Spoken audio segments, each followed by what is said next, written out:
Yeah, but we're not gonna say no names on here. But it's not no. Right now we at a pivotal point, bro. Like, especially that we're gonna start going on the road. A nigga gotta feel like a god. Yeah. Far as like for performance wise, you know what I'm saying?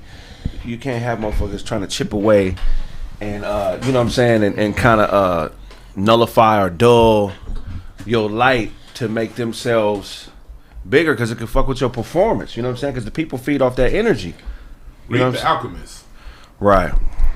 Because a lot of times, people like, look, when people throw that negative shit at you, there are ways to take that in and really make that as for real energy. To make it to go, turn it to go, yeah. That shit is rocket fuel. Right. Especially the more energy it is, the more you can. Now, I get it, you're not wanting to be all the goddamn time and doing that, but right. when it comes your way, really learn how to. Right. Yeah, because I mean, everywhere you look is somebody's trying to test you. Yeah, you know what I mean. And we be aware, but most of the time you see somebody testing you, and you just kind of like, I see what it is. I ain't tripping. It's nothing. I get why you're trying to test me. You know what I'm saying? But as you start to close in your inner circle, ain't nobody supposed to be in your immediate circle that's constantly testing your intentions to see what you would do and how you would respond, because now you're pandering. Now it's like it's a control thing. You know what I'm saying? Like I don't be testing. I've been in that situation before. If we friends, I don't put my friends through tests. No. Either you're in my inner circle or you're not. Yeah. If you do some stuff, if you're not worthy of being in my inner circle, you're going to do something to prove it. Right. I don't have to test you. Right. You're like, once someone's a friend, they're a friend. But like when you kind of, it's like if you constantly, because look, whatever you looking for, you're gonna find. Whether that be if you married and your husband and wife, and your kids, if you got kids and your cousins, if you looking for something in somebody, you're gonna find it. You will find it, because all of us are good and bad. All of us have all this shit. Let me drop this 20 and see if Brandon and let me know I dropped the 20. I keep it. Let me see. You know what I mean? Like that. Duke shit. You ain't getting that 20. That shit ain't even. Because a lot of times, like, when you ever been in a situation where you have a problem with somebody, but you're the only person who has a problem with that person, yeah. and then you tell people, or you tell somebody and they can't see it. You know what I'm saying? Like that. I feel like that's why you should just kind of like figure out what it is you want from a situation, and then decide to within yourself if it's something that's worth that potential thing happening. Because the worst position to be in is to have a beef with somebody, or somebody not fuck with you in a certain way, and you guys all be around the same people. You know what I'm saying? Like that energy between you and that, like that's just not. You know what I'm saying? Like I've been just on the outside of that, where like two mutual friends. One of them had stopped being cool with the other one, and I didn't know. I wasn't privy to the information. I'm thinking they still cool. Right. And then the one that got X'd out, he come to me like, "Hey man, something's actually different. Do you see it?" And I'm like, "The fuck you talking about?" Yeah, we was at the club last night, getting fucked up.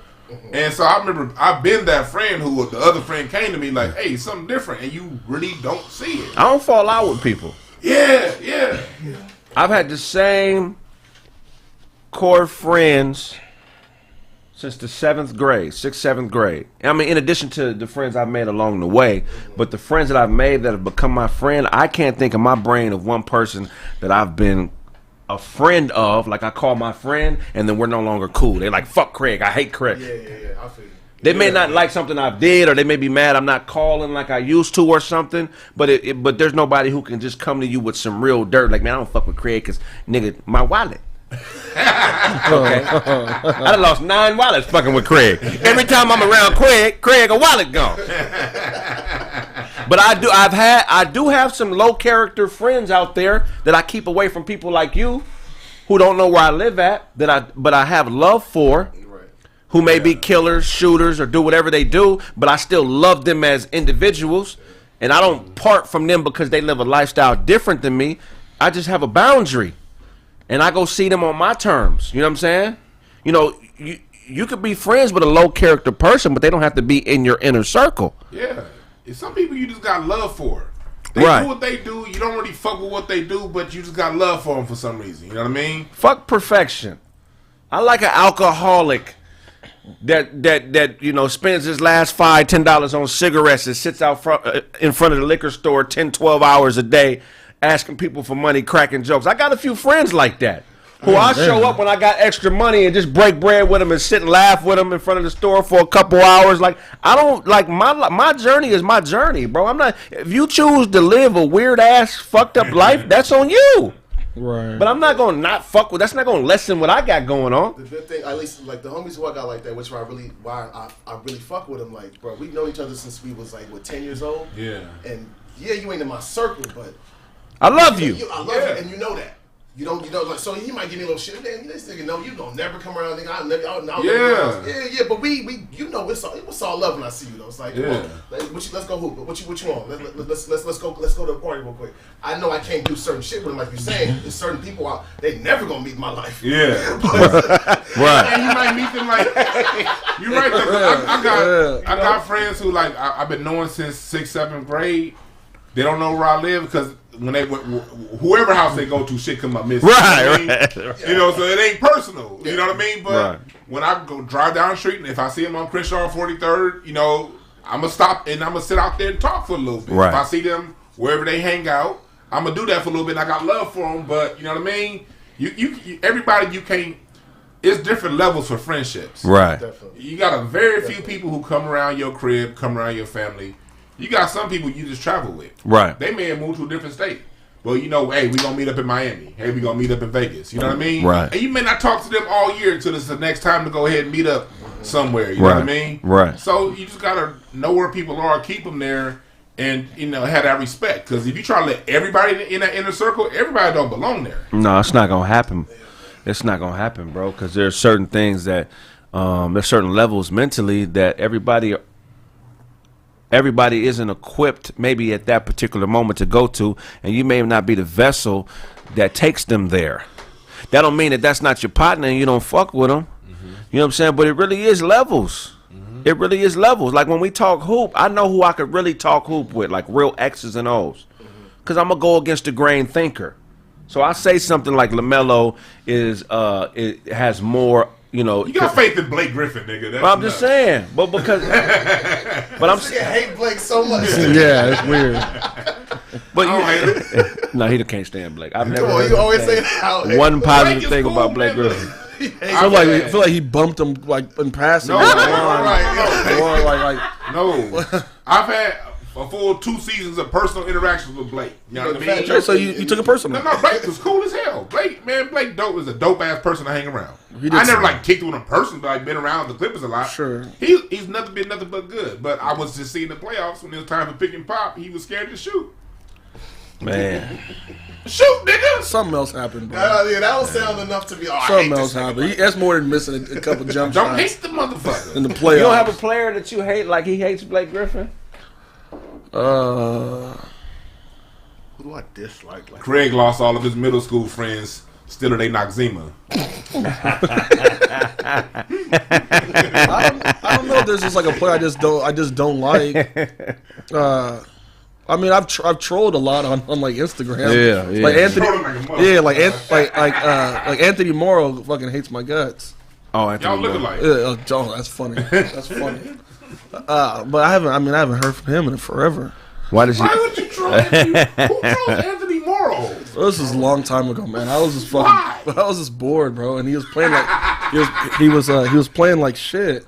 So at halftime, I started trolling him on the during gram. the game. Yeah, this nigga wrote me at halftime during this game. I remember that bullshit. Remember that? Wow. And like, oh, you bitch ass nigga, blah blah blah. And then he goes to my wife's page like, oh, that nigga broke. Fuck with a nigga with some money. Like, they started hitting on her. But it was like while the coach was cursing them out, he writing me. That's but that's no. I don't have ill will. I just thought it was funny. Yeah. Matt Barnes called him. Matt Barnes wants to beat. Yeah, Matt Barnes wants to beat. Matt Barnes, I'll beat the dog out of your frog face. Yeah. Oh, really? He had Matt hot. Yeah, Matt was. Why was Matt hot? Matt was mad. He was talking shit. This is Matt Barnes. Matt was. What did you say to Matt? Don't you beat women? No, this is he said some shit like that. No, we got to put it in context, right? This was a very long time ago. Yeah, it was a while ago. So I was just luring them out. And I was like, "Hey, you still beat your girl?" Come on, man. So Matt's response, no, but I beat the dog shit out your Matt goes, "Nah, but I'll beat the shit out your frog face looking ass." Shout out to shout outs to Matt Barnes, bro, because Matt don't. He came for that. Matt don't play, bro. NBA niggas be sensitive.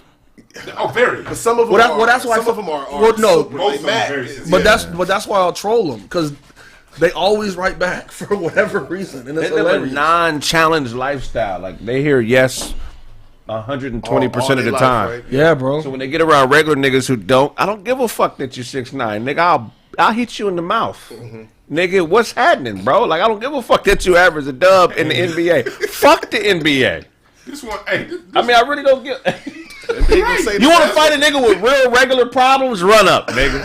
People don't understand, nigga. You know what I'm saying? These niggas don't understand, nigga. That was your dream, nigga. I don't see it the way you see it. I mean, I love the NBA. I love the players. But look, nigga, that don't make you an alpha in everything in life. Right. Yeah. Hey, real quick. Zen Master, Brandon admits to being a chat, bro. This was like 10, 12 years ago, bro. No, you do it tomorrow. No. So there's a difference. Me doing it as a kid and y'all niggas is 48 years old doing it right now. So you saying you'll never troll another nigga ever in life? I mean, you wouldn't know it was me. Yeah. You wouldn't. Yeah, bro. You wouldn't know it was me. You know what I mean? Burner account. Like, bro, they be, bro.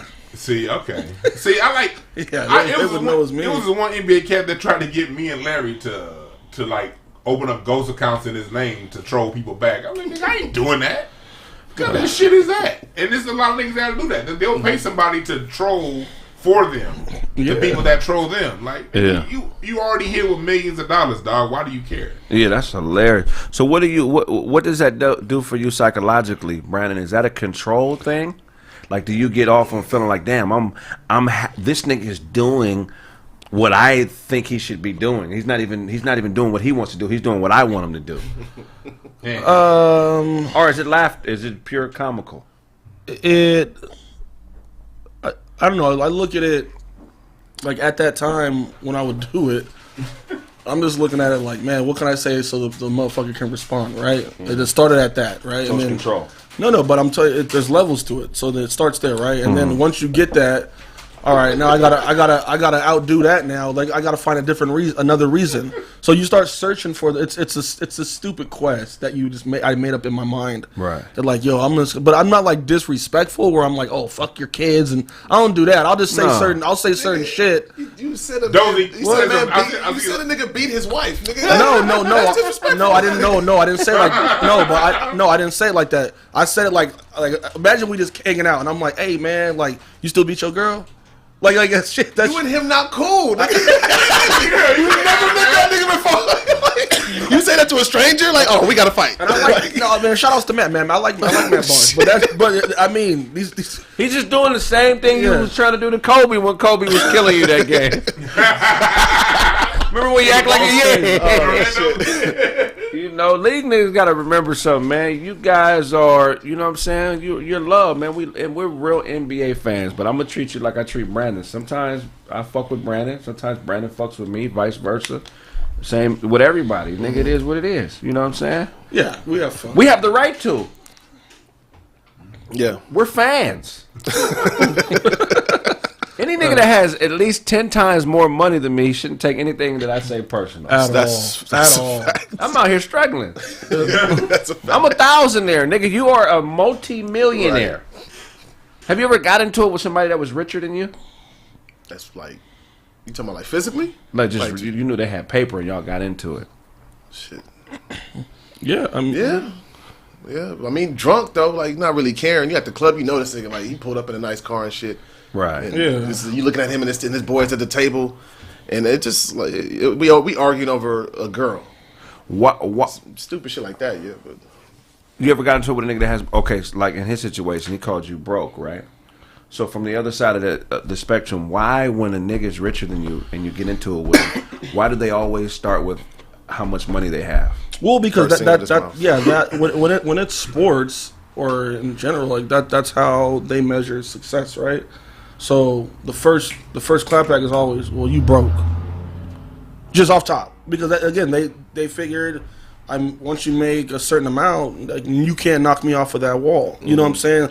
I mean, shit, Cam Newton. Now the first thing he said to the little kid was, "I'm rich," but maybe not thinking what he's saying at the time, because it was just, it blurted out. I'm rich. So what can you tell me? That's what a lot of cats, that's what a lot of cats feel. I'm not saying it's right or wrong, but that's the go-to that, athletes typically will take that route on. What's like the right way to beef? Is there a right way to beef, or is there no? Once it's beef, there's no anything goes. There's no rules, and I get this a lot in my comment section. People like to throw little jabs, and they get mad at how you respond. Bro, go ahead. Look, go ahead. If nobody do nothing to you, then it's all good. But you can't jab at somebody and control the response. Right. If you throw a jab at me, I'm going to pull out a rocket launcher and shoot that shit in your heart. Right. And you can't get back and say, why did you do that? Like, it was some dude in my comments the other day that said some shit. And I told him, it sounds like you didn't have a father growing up. And then he turned around and was talking about something. Man, you sound like you get sensitive. No, first of all, you sound like you don't. You really sound like you didn't have a father. Second of all, I want to bring that up and make you feel bad, because that joke sucked. And if you want to say some shit to me, you better come all the way correct. Or Dewan, you're 100% correct, bro. These comment niggas they talk shit all day, right? Yeah. I maybe respond to like maybe less than 1% of them, right? Sometimes you got time. Sometimes, right? Less than like 1%, right? As soon as you respond, if it's nothing like positive, like, what the fuck? Like, they want to dictate how you supposed to respond. They want to be Judge Jury shit. I'm like, nah, like, you motherfuckers, I know you guys are sensitive. That's why I don't respond to y'all. Have you been successfully trolled, Brandon? I know you have at least one time. I know somebody has got you. Never. Nobody's like he won't admit to that shit. No, bro, I would tell you. But let's put it this way. If it happened, you would have known off the camera, right? So, I don't know if you'd have told me that. It's never happened, because one, I'm not emotionally attached to like a lot of shit to where you can throw something back at me. I don't know anything. The way that you troll can say Brandon is you overtalk him. I know how to troll Brandon. You overtalk him and you act like he doesn't know what he's talking about. That shit will get under his skin. That will get under that nigga. So it's basically listening to y'all talk. Hey, that's how you troll me too, though. Right? Basically, just listen to y'all twice a week. Shit, you know what I'm saying? Listen to Dawn talk about sports. Talk about Africa. you like niggas in the comments, because they don't understand. Like, when we talk about dog walking people and hookah whoop who, they think that we're really serious. So people will be trying to troll me by saying like certain people would whoop me. Yeah. Like I'm gonna just get in the niggas inbox like, this nigga on the internet said you fucked me up, but I want to let you know that I fuck you up. Right.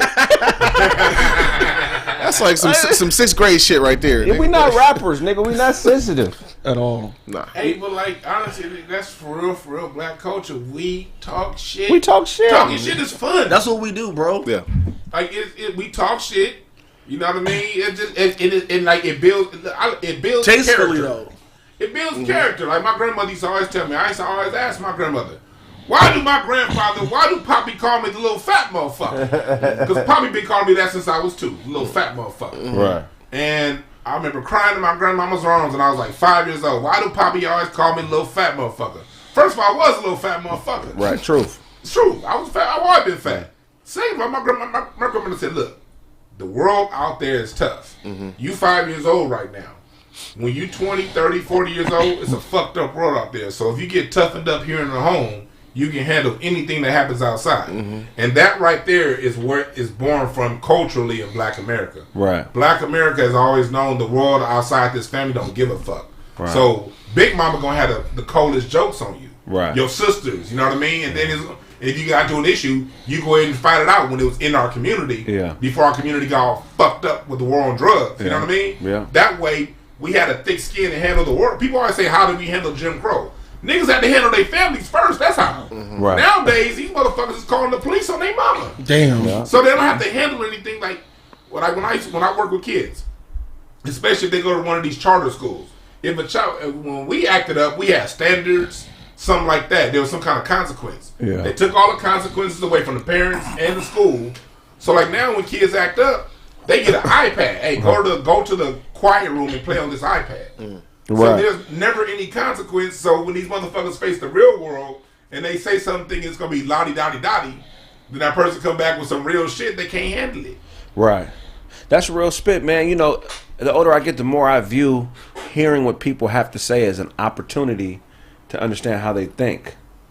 You understand what I'm saying? Because there's certain psychological implications to certain things that certain people do. Like, when I got older, I realized that certain friends I had are very interested or more interested in the power dynamic than I am. So I started noticing, like, just friends have different psychological dispositions. Some people will only be a part of things that they're the center of. Okay. You know what I'm saying? And I have friends, I didn't realize that about them until I got older. I was like, oh, so I was a kid, so I couldn't see it because we weren't in a position where we were fending for ourselves. But this nigga, as an adult, this particular nigga is only interested with being friends with you if you take a subservient path to the friendship where he could son you. You know what I'm saying? Then you got friends who don't have enough testicular fortitude to be by themselves, and they only hang with the group because they scared of being alone. And they always agreeing with whatever the other niggas are saying. You know what I'm saying? Then you got friends who don't have shit, and they're opportunists, and they're just there to see what they can get. You feel what I'm saying? So it's like, when you hear people speak with their body language and with their words, you have to look at the bigger picture. Like, what is this situation, or what is this saying? What is this person saying by being here that's nonverbal? You feel what I'm saying? And a real friend will see those things in you, and they'll accept you despite, and they'll still be your friend regardless. Right. You feel what I'm saying? That's how you know who fucks with you. You know what I'm saying? Because we all got shit that we do that's fucked up. You know what I'm saying? Right. Anyway, past that subject, man. There was a man in Michigan, and this nigga suing Hertz Rental Car because he got convicted of a murder in 2011. Right? He didn't do the murder. And the only evidence of him not doing the murder was the fact that he was at the airport in Michigan renting a rental car from Hertz Rental at the same time that the murder was happening 45 minutes away. Okay. So Hertz was summoned to give the courts the receipt, and it took them 5 years. Come on, man. Damn. Nigga, tell me that's not Come on, man. Tell me that's not fucked up, dog. Well, they was like, It took them 5 years. Yeah. And the even more fucked up thing is towards the end of the 5 years, Hertz Rental Car filed for bankruptcy. And so their excuse of not getting the receipt to the courts in a prompt in a timely fashion was the fact that they said technology hadn't caught up when they first were told to get the summons, because they were summoned In 2011? Well, so the crime happened in 2011. He was convicted in 2015, but the court put the summons out for the receipt in 2011. You feel what I'm saying? So he was basically awaiting trial for basically 4 or 5 years. Wow. So he was sitting in a prison cell. awaiting trial. Waiting on the receipt, right? Oh, that's fucked up. That's fucked up. Nigga, that's beyond fucked up. Damn. That's cruel. He was better off robbing the motherfucker. At least the time would have been for something. That nigga sat for 5. At least he 4 could have years. left the money to his family or something. Shit. So now dude is suing, man. Yeah, they got. Can They he? got I to pay mean, up. he could sue for anything, but it doesn't mean he's gonna win. He gonna get that money. He ain't gonna win. They gonna sell out of court. They'll settle. They don't want that. They don't. This is a want bad that. image thing. They don't want that. That shit, look, I hate to bring it up, but hell, the phone records could have absolved O.J. Simpson from his murder. Is that right? One thing, yes. Bro, why, bro? So now OJ didn't do I'm it? gonna tell you why. Actually, I want to hear this. I want to hear what he's. So OJ didn't do it about now. to say. But you don't think niggas do nothing? I Nothing want wrong. to hear this. I want to hear. OJ wasn't black though. He was. You see how these niggas? You don't think niggas do OJ nothing wasn't wrong. black though. You don't Niggas think don't do nothing wrong yet. So OJ didn't do the shit. You see how niggas is? Oh my God. The minute person goes something, don't want to hear this. I don't want to hear the evidence. Master said he did it, so he did it. But look though, we're gonna go to OJ. I want to say back. Hold on, but let me finish this and we'll go right to OJ. So look, here's the argument. You know what I'm saying? OJ ain't do it. I want to hear Because this, bro. it's called tampering. It's a crime. What Hertz Rental Car committed a crime. Yes. If they were a person, they can go to jail for tampering, right? And so the proof that they used in court was Brookshire versus Aldridge. Right, so Brookshire versus Aldridge was a case that happened in 1991 where a guy went into a grocery store, slipped and fell, hurt his back, left the grocery store, went to the doctor. Doctor said his back was fucked up. Came back to the grocery store a week later, asked for the footage of him falling in the store. They gave him the footage a couple days later, but they gave him the footage up to 5 seconds before he slipped and then 30 seconds after. Right? And so he went to a lawyer. Nigga. The lawyer came back, asked for footage again. They gave the lawyer the same exact footage.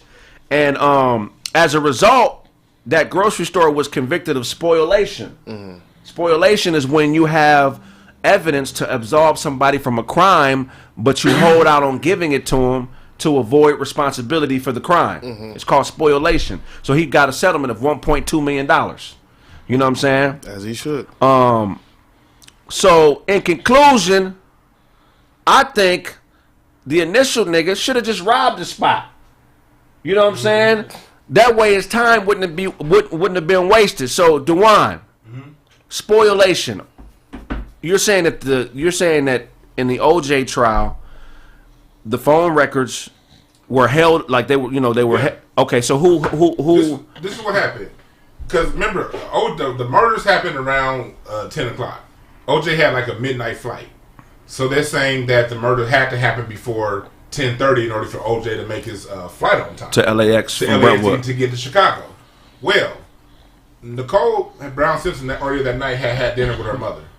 Her mother, when she got home from Brentwood to Dana Point, that's about a hour and 15-minute drive. You from Orange County, you know.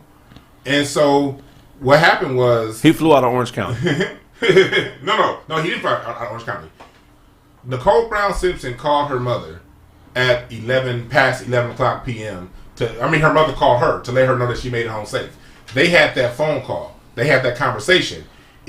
What happened was GTE the phone records were subpoenaed and they were not allowed to be presented in court because of some privacy stuff, and they wouldn't let OJ subpoena the GTE phone records. If the phone records are there, it would have proved that Nicole was on the phone at the time that OJ was on that plane.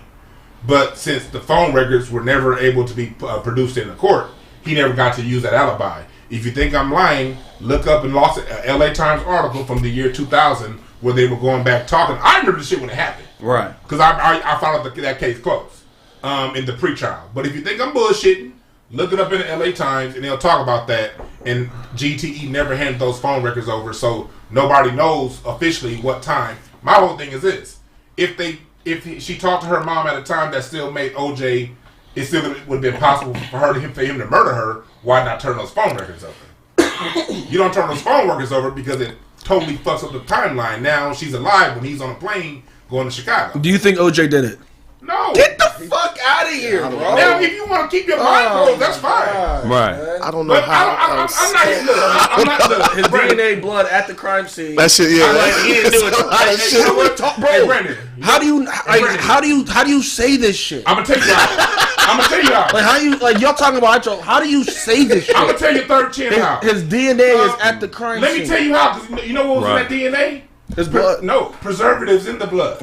You know when you get your blood drawn, they have preservatives to keep it in there when they test it. Right. Those preservatives were in the spots that they found. Well, they say that when OJ was arrested a few of the previous times that his blood was drawn, and that one of the officers who hated OJ because he was fucking a white bitch, and they got into it a few times, took that blood vial, took the blood vial and planted it in at the scene of the crime. He had been at that house a few times before. Right. I think he had 3 or 4 different calls to her. Right. And so it's just a whole lot that wasn't presented in the case, and it was a sensationalized media story. And if you didn't look under the cover, OJ did it. Right. But if you look under the cover, I'm like, look, I ain't here to convince nobody of shit. You believe whatever the fuck you want to believe. Wear whatever shirt you want to wear. My thing is this. Put the information out there, you can take it or leave it. But if you think I'm lying, look up them GTE phone records and see if I'm bullshit. I think we should look up the DNA also. of the crime scene. I think we should be able to convict people that we know of spoliation if we fall out with them and it's found that they've been concealing evidence that would have allowed us to make an educated decision on the type of person they were. So if you're fucking with a bitch and she's a whore and you think she's a Huxtable, you should be able to catch her cheating, get the shit annulled, get the wedding annulled. You should be able to, based on the fact that this bitch didn't present all the evidence on who she was as a person. She's tampering with the evidence, so I can make an educated decision on if she should be, we should be together or not. Damn. You know what I'm saying? Yeah, that OJ shit is crazy, bro. Shit. You guys know what a transhumanist is? What the fuck is that? They trying to bring that shit. Yeah, so there's a Russian transhumanist and life extensionist named Alex Turchin. And basically, he's coming up with a digital way to reincarnate yourself. So basically what he's doing is he has this chart where he's been charting everything that he does every day. The thoughts he thinks, the shit he does when he gets up in the morning, what he eats, the book he likes to read, the type of women that he likes, and he's using that to program an artificial intelligence that can basically mimic who he is as a person. And they're also creating another another technology that feeds off the heat from the sun that would power a computer that has your program uploaded into it. It's called what is this shit called?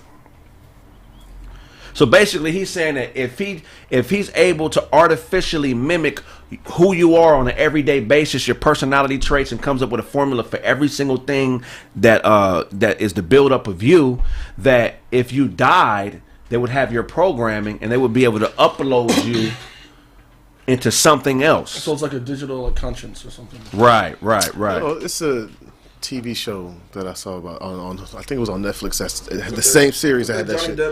Yeah. This is chick. It's a black woman that has that they have uploaded into like some AI bot, and she said I forgot the name of this chick. Really? Yeah, and she got like a tranny husband or a transsexual husband, and she's a whole little like digital AI program. I can't. I saw the shit on ABC. Right. And they got that shit popping right now. That's crazy. I don't put it past them. They clone them motherfuckers, so. Like a transhumanist is basically somebody who wants shit you see in comic books to be a reality. You know what I'm saying? It's just a weirdo. You know what I'm saying? It was founded by a man who changed his name from Dan to FM-2030. Come on, man. The nigga changed his name to FM-2030. Here it is, Bina48. That's her name. Bina48. That's a little trans. Why they always give him a number? What's wrong with these niggas, man? If a nigga got a number in his name, I don't fuck with him. You got a number in your shit? Nah. You're right. Nah, I'm cool. And a dash. This nigga has a dash in his name. This nigga got an Instagram name. You got an ad sign for that bitch? That sounds like an 80s sports car. The Trans Am _51,000. You know? That's the buzz. It's gonna start being like that soon. Watch. Would you let them follow you and create an artificial intelligence that was based on who you were? Leave me be. Hell no. Leave me the fuck be. No. There could never be. Because you never know what they're gonna do with that shit. Right. You know what I'm saying? Like they tell you one thing, you find out there's a whole fucking army of Craigs or something just roasting niggas. This is me troll.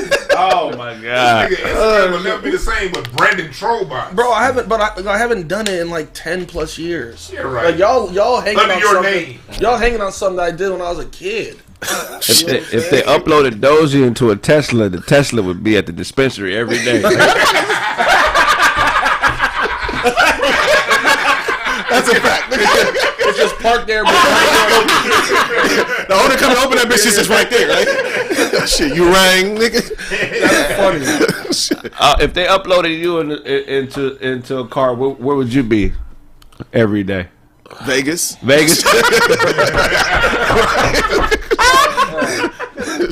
Yeah, I want to go this weekend. This nigga. Brandyn would be in 1987 shopping at Mervin's.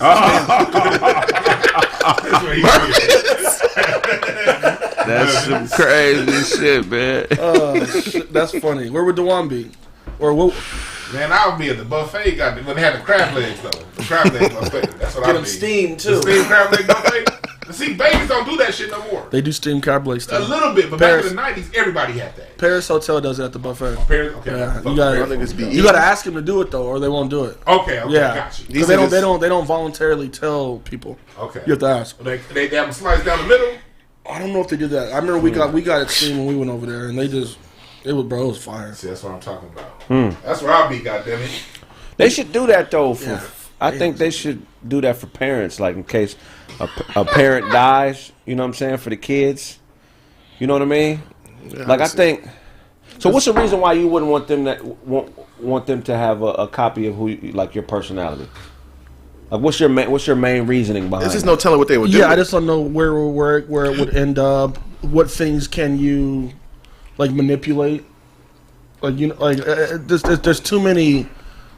There's too many like windows in that to see what like a government's gonna do with like you as like making you a product. Mm-hmm. I never feel comfortable like that.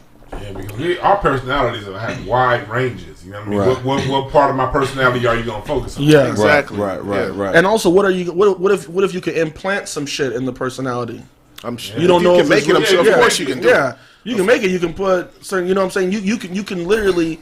If you start playing quote unquote God like that, then you can make Shaq a 3-point shooter. Yeah, you understand what I'm saying? Yeah. Like you can kind of alter whatever you want to do. I'll never be comfortable with the government having any. They're gonna put Kraig in a Marcus Garvey suit. That'd be funny as hell. Like Marcus Garvey. That shit is funny as fuck, man. Oh shit, we have a special guest here. I make the announcement. We have a special guest, man. No, well, you ain't did. You bring that one. What are you doing?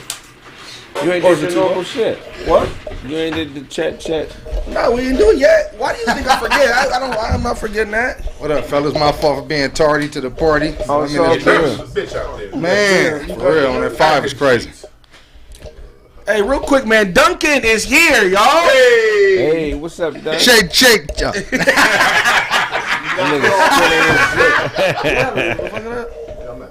Oh shit! You be fine, man. All right. Start the show. Dozie is here, y'all. Hey. So if you look, they got this computer programmer in Russia. He's a transhumanist and an extensionist. Yeah. So basically, well, yeah, they have a whole science dedicated to. So basically, he's just trying to figure out how to extend our lives. So he's come up with a formula that he could attach to every aspect of your life and do a computer program that's you, essentially uploading you into something else. You know what I'm saying? Yeah. So if the nigga did that to you, what would you want to be uploaded into? As far as what, like a person or something? Well, I mean, it would be like a some type of computer, like a robot or a computer. You know what I mean? Oh car, plane. Hell yeah, I want to be a transformer, nigga. So, right. So you know what I'm saying? Upload so you me be to a a nigga that's a transformer. blood that used to be a Crip. You know what I'm saying? Can't never go to county, nigga. They can't never go to county. Nah, I mean like shit, that's crazy. I wouldn't want to be copied though. I wouldn't want that to happen. You know what I mean? Like once it's over, my nigga. We did it. You know what I'm saying? So. But that's what. But how do you know we weren't copied already? Yeah, I mean, you know what I'm saying? I don't know. That's the crazy part, right? Like that's a crazy question. Like imagine if like you had a knife and you cut open your skin and it was metal instead of a bone. That would fuck you up, right? Nah, I done broke. But what's what I'm saying? That's but skin and bone we assume it's blood and all that under the flesh. But what if it was some other shit? Shit, I don't know. That's why I ain't fucking with that. You know what just I'm in saying? case.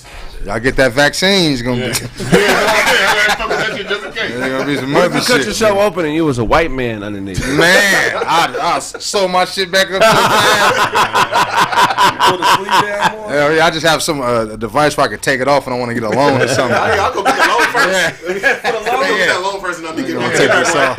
I'm gonna get back You know right. what I'm saying? Oh man. Got the idea, I just ain't got the skin color. After I hit it with the okie doke. The white skin and the Brooks Brothers suit. Man, oh yeah, we getting in there. Nah, you ain't no Brooklyn. You gotta have you gotta look cool now. You know, sports jacket. You know what I'm saying? They want you to look modern. Yeah. Yeah, man. But yeah, fuck that. Once we gone, we gone, bro. You know what I'm saying? But I don't think they doing that for us though. Right. Yeah, you know what I mean? They trying to, cause you heard Bernie Sanders. He like, shit, we need to open shit up because the young people ain't dating and getting out there. You know what I'm saying? Because the birth rates for, you know what I'm saying, Europeans is at negative. The what rate? The birth rate. Okay. Birth. Yeah. BRF. The African chuckling. He said it wrong. Fuck you, nigga. You got hit with a ruler in the back of your head when you say the English word. Nigga, that's not how you say that. Birth is a baby made out of Nerf balls. Birth. That's big. That's when big motherfuckers get birthed. Yeah, eugenics. He's really big on eugenics. Yeah. So yeah, that's gotta crazy. watch out for that, bro. I heard about that. The transhuman. That's what Elon Musk is on. Transhumanism. Yeah. He's trying to that neural adapter shit. They said they had a neural link. That's what it's called for a monkey. Let that nigga play a video game in his brain. You know what I'm saying? He can play a game, like start the motherfucker. It's crazy. Just sit in his brain. You know what I'm saying? Sitting there. And I'm like, bro, what the hell is that? But it's called a neural link. So they already got something to where they can put artificial intelligence in your brain already. Right. So you know what I'm saying? Elon. Like Man. like that just sound like you ain't from here. He's a They already doing this shit though. Like, how many times you think of some shit, then that ad's on your phone? Oh, hell Open yeah, up all your the social time. media. They're already playing with these energy fields that our minds tap into. Well, the algorithm is already a high level of artificial intelligence. That's a fact. It already knows who you are, what you do, why you do it, when you like it. Yeah. You know what I'm But saying? you know what you don't know. Because my Explorer page be crazy. So you think these motherfuckers? So what you? So How you know all this? in real space. So they're not doing this shit with good intentions. Not at all. Not at all. They trying to live forever. Like my nigga Preach on Cooley High, nigga. Nigga trying to live forever, fam. So it's like when they going to them lengths and putting all that money behind that technology, they can't be doing it for the masses. Especially, you know what I'm saying, with them trying to get rid of motherfuckers like they are right now. It's just, you know what I'm saying, conspiracy theory talk, but at the end of the day, that shit is happening. The technology is here, nigga. So, you know what I'm saying? They already saying they cloning rappers. I don't know why. Somebody called me a clone the other day online. I'm like, thank you, man. Fuck. Are you got some clone status? That's a clone. What's up, Craig? They called you a clone. Huh? My dad he swears up and down they cloned the Nigerian president. Really? Why? What's different about him? The dude looked way different. He had supposedly died like a couple years back. Hold on. Supposedly? The Queen of England. How you supposedly died? The Queen has sent a letter to Nigeria like, we sorry for your our condolences for y'all loss. Yeah. Sent it to the Nigerian government. Like, so it wasn't like It was like when we thought Kim Jong Un died. Yeah, and then they reported he was dead. They were reporting he was dead. And all of a sudden, this new nigga come who doesn't look nothing like. He's taller. Hold up. This nigga got sick and then he got taller. Yeah, you shrink. Like this nigga's tall. He looks different from the nigga who was sick a couple months ago. That's crazy. But you're sure it's not the same person. I'm not sure. I don't know, but I'm talking about my father who was like, nigga, daddy, you. Well, I mean, you don't just grow 6 inches in like in your 50s. Not That's while hilarious. you're on your deathbed. Yeah. I would be so mad if I got a growth spurt in my late 50s. Oh, nigga. If I was like 6'9", I'd be like, I'd be like, fuck Kevin. Knees bad and shit. I'd be a great two guard. Nigga, I can't do shit with this 6'10", 54 years old. nigga with knee problems now, all type of shit. Don't give me this shit now. No, Hey, you got a jumper now? Your jumper wet. Hold on, nigga. What the? Hanging on niggas on vert. You on vert. Crying down the court. I'll take one last crack at it. If it didn't, I'm gonna try somewhere. Somebody gonna pick me up. Shit. Wait, so when they 7-foot Craig look like Keith Cross. I know Keith Cross. Michael Owen with Candy or Shout out to somebody. Keith Cross. So they said he died, right? So and then he just appears out of nowhere. And how'd you guys patch it up? And you guys, I don't know. My pops is so I just researched the shit and I was like, yeah, okay. It's a lot of people who think. So where's the before and after picture? Because I want to see. I'll show you. Like this nigga got green eyes in the second pic. The nigga is significantly different from the Man, do they give a fuck who the president is? I feel like in Nigeria, apparently not. I feel like they'll vote a sausage in the office. They don't give a fuck. Y'all disrespect.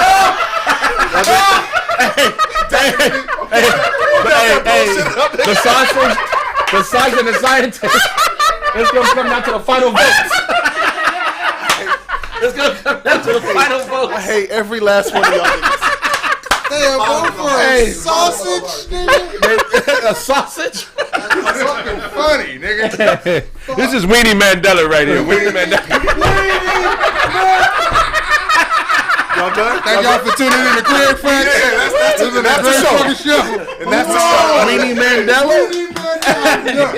I'm done. Yo, that's funny. Hey, yo, look at the chat. Y'all niggas stop laughing. Nigga. All these goddamn faces. Nigga. Fuck out of here. Nigga. Yeah. That's funny, bro. That might be the best joke. You got a Weenie Mandela. human being. And It's a two-part joke. This nigga Kraig said. The weenie is just the add-on. Kraig said, man, they'll vote anything in office. They don't give a fuck. They don't give a fuck. They don't give a fuck. Sausage versus a chair. The chair is more comfortable, but the sausage keep you fighting. They actually have a debate.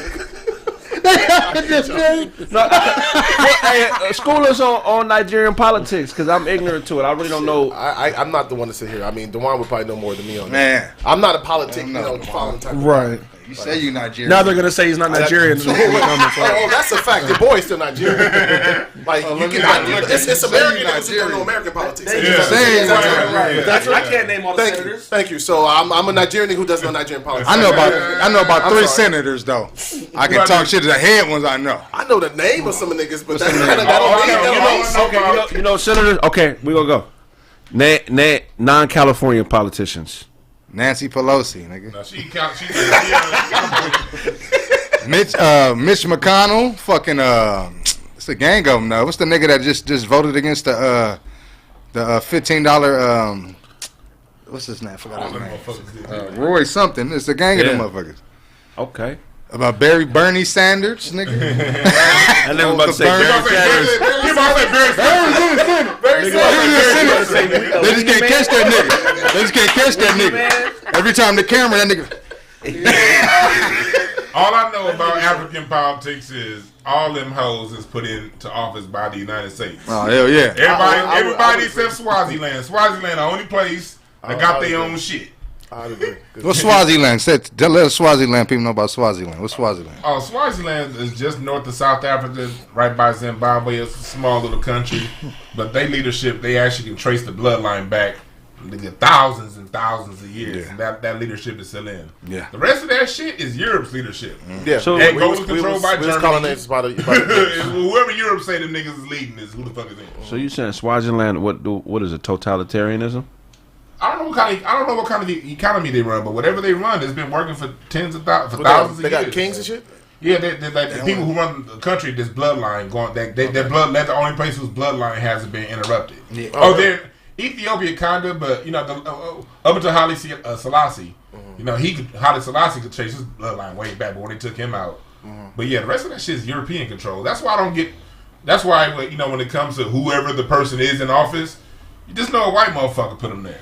Hell yeah, paying them well too, man. And they pay. And then what they do is they pay it because they put y'all in countries with other tribes that y'all already been beefing with, but y'all had settled the beef and wasn't really fucking with each other. They put y'all in countries together, put leadership in, and then put money in the motherfuckers' hands who don't like you, so y'all keep fighting each other. Yeah, the money doesn't get. They making money, but it doesn't get to, it doesn't get to the community. Yeah, they put the money in the politicians opposition. Make bank. That way it's constant fighting, just like they do here in LA with the Crips and the Bloods. So the same shit. So we're just not totally sure them niggas just don't elect sausages. We just can't. We're not throwing that out the window yet because we don't know. So we don't know for sure. We know for fucking certain. What's wrong with this nigga, man? You don't know. You don't know. My dad gonna slap the shit out of me. You don't know. You let these people talk about you this way. You know, no matter what you create in your mind. Then let's get over to this. We only have 500 likes and 1,600 in the chat. Come on. Like this shit, motherfucker. Smash the like button, man. 1,100 niggas sitting looking, man. Come on, man. My damn computer went south on me. Ain't this about some bullshit? I had a point to make it. You sneezed and fucked the motherboard up. Man. Fuck you, nigga. Fuck you, nigga. That's what you get talking about Nigeria. No, they got me. Nigerian hacker hit your shit. Yep. That's not funny. That's what happened. Oh, you think it's funny? You people think it's sweet? You think you're sweet in Nigeria? Boom, hit you with that enter. Hell yeah. Man, I want to learn Nigerian politics. They got Republicans and Democrats and shit there. I mean, you know, they're democracy, but they're democracy, but it's not the same. It's pretty much the same, but it's not called the same thing. Like they're the way the split that they have. Yeah. But I mean, it's the same shit. Don't nobody fuck with the government. Like, cause they none of them doing nothing. They all out there getting rich, getting like the senators out there is making. I'm talking about like $100,000 a month. Right. Dollars. They killing whatever senators making out here. They ain't making shit compared to a Nigerian senator. A Nigerian senator's making that. He's making that in 2 months. Oh, he's selling out a whole country. Shit. Exactly. That's what I'm saying. Like so, the niggas, so motherfuckers get in. They love to get in politics. That's where the money's at. That's like that's when okay, I can make some money and shit on my people, whatever. Fuck it, but I'm gonna be rich. Like that's so it's real selfish. It's just more. I'm sure they're doing it here, but it's so blatant back home. It's just like they no one you ain't care. You don't give a fuck. I don't care about the people. It's obvious, and it's just weird because like nigga, we look like you. Yeah, here the way it works here is when you get that corporate money. Mm-hmm. Corporate money means you are loyal to the corporations or whatever they have. So it's not like we have to pay you to undermine your people. We're just going to pay you to vote pro us, which automatically undermines your people. So it's the same old shit. They don't get paid much from the government, but they get that money from these think tanks, and they get money from these corporations. Right. They get money from these oil companies that say, like in El Segundo, the fucking Shell, Chevron don't pay no taxes in the city, and so they do shit like that. That's all. Fuck the government. Different. I mean, the game is just the same game, but just different. Same ways to play it. America it tests everything here before it exports it to you. It's perfected when it gets to you because it started here. Usually it started here on niggas, right? And then it goes. This is the thing white folks understand. We're always the beta test, and then it goes to white people who are here. Right. But as long as they get one piece of grain more than us, they cool with that. Then once this shit gets all the way perfected, then they go to y'all. You know what they perfected is they know they can't level the playing field genetically, physically, and just the shit that we're born with. So they figured a way around us. You know what I'm saying? With the whole artificial intelligence shit, that's another way that they figured out. Okay, we can't beat these niggas at the human game. Right. I mean, so we got to figure out a way to get what we want around them. You know, and that's what the politicians in Nigeria are doing. $100,000 a month, nigga. Bro, damn. In American dollars, nigga. I'm not no naira, nigga. American U.S. dollars, nigga. That's what the equivalent is. Yeah, they figured out. Like, I'm gonna go get my citizenship and run. It's ugly out there. You're not gonna run for no office. Come on. You'll be the first nigga to walk for office.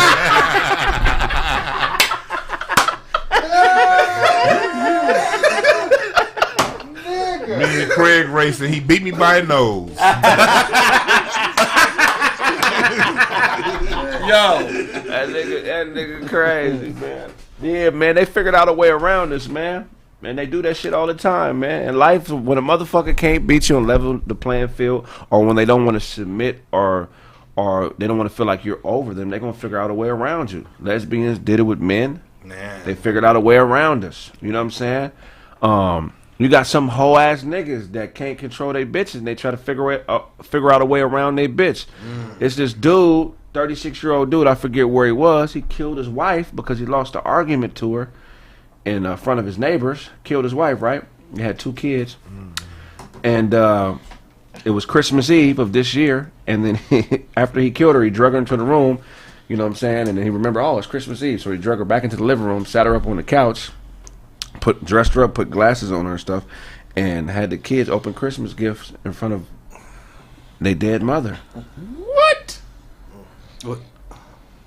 That's a psychopath. That's some sick shit. That's some sick shit, right? That's wild, bro. Nigga, when I read that story this morning, I was like, that is one of the craziest things I've ever heard, bro. That's crazy, bro. He couldn't level the playing field in an argument with his woman, so he said, fuck it, I'm gonna kill this bitch. I mean, what?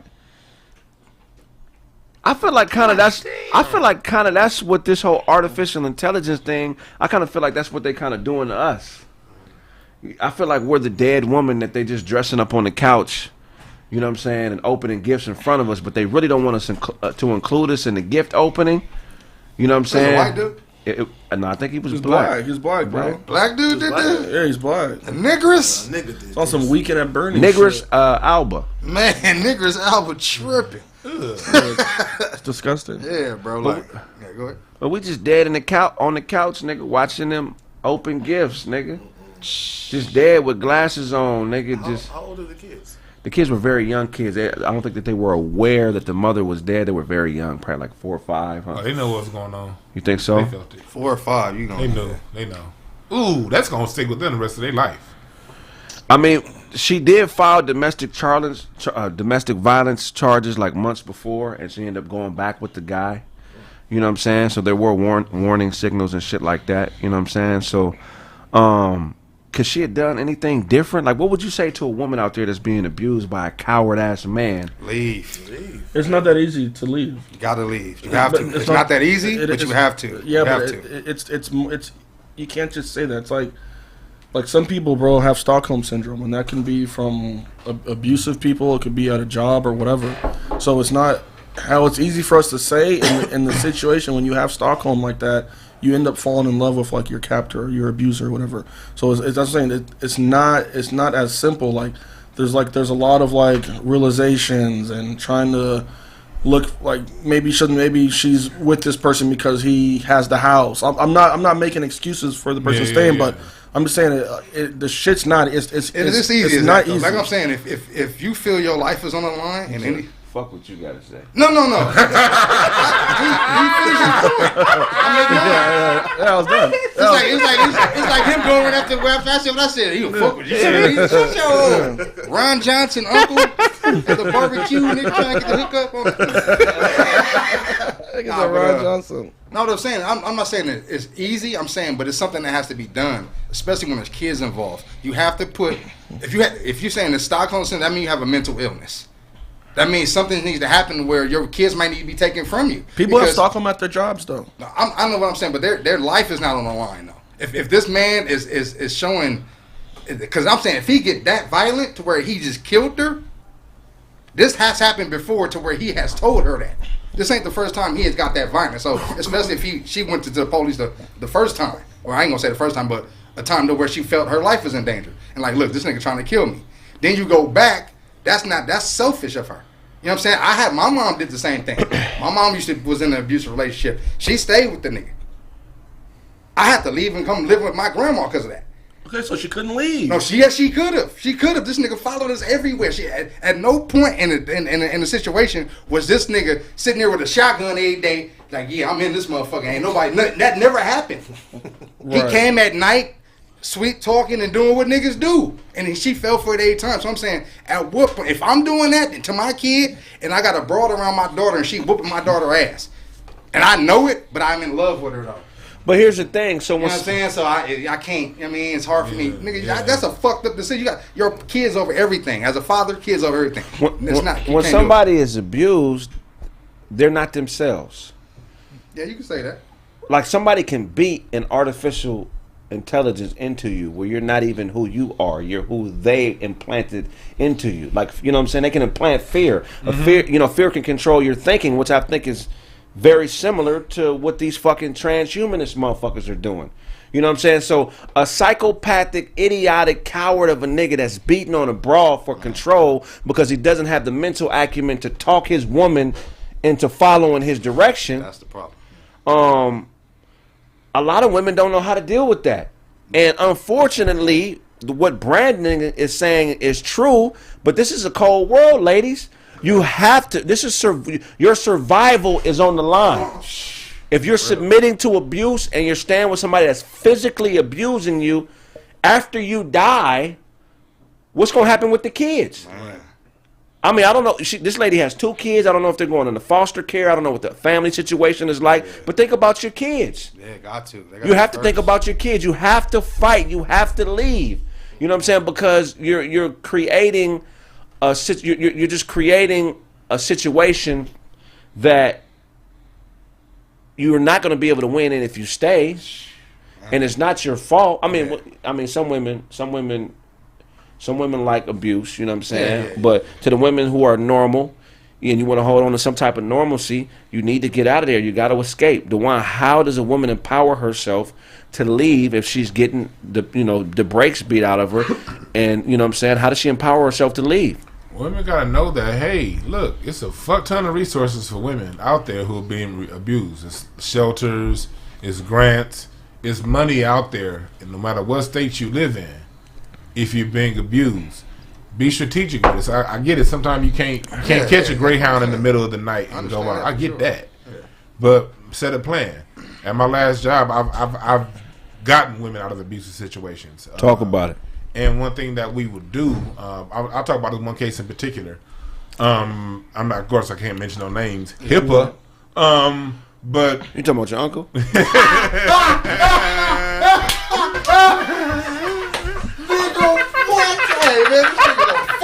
I'm talking about your nose, nigga. Throw some water on this nigga, bro.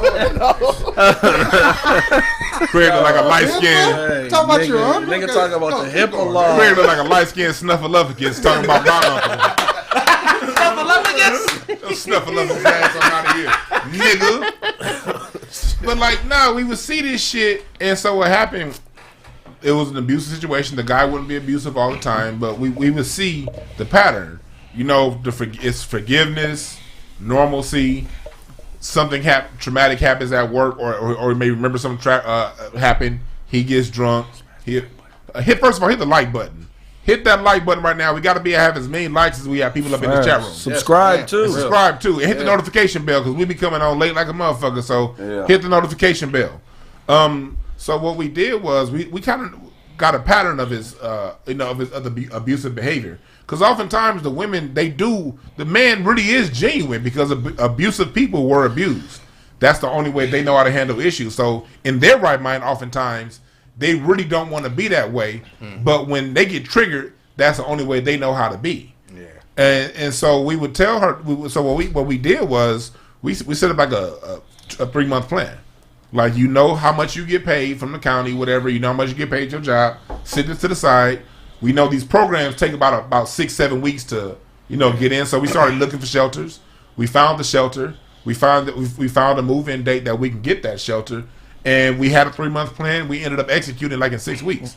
You know what I mean? Because you make those plans, and then once you get in the shelter, every shelter has case managers that can then link abused women to job services, additional income, additional resources for the children. So there are case managers at these places that can help you out further.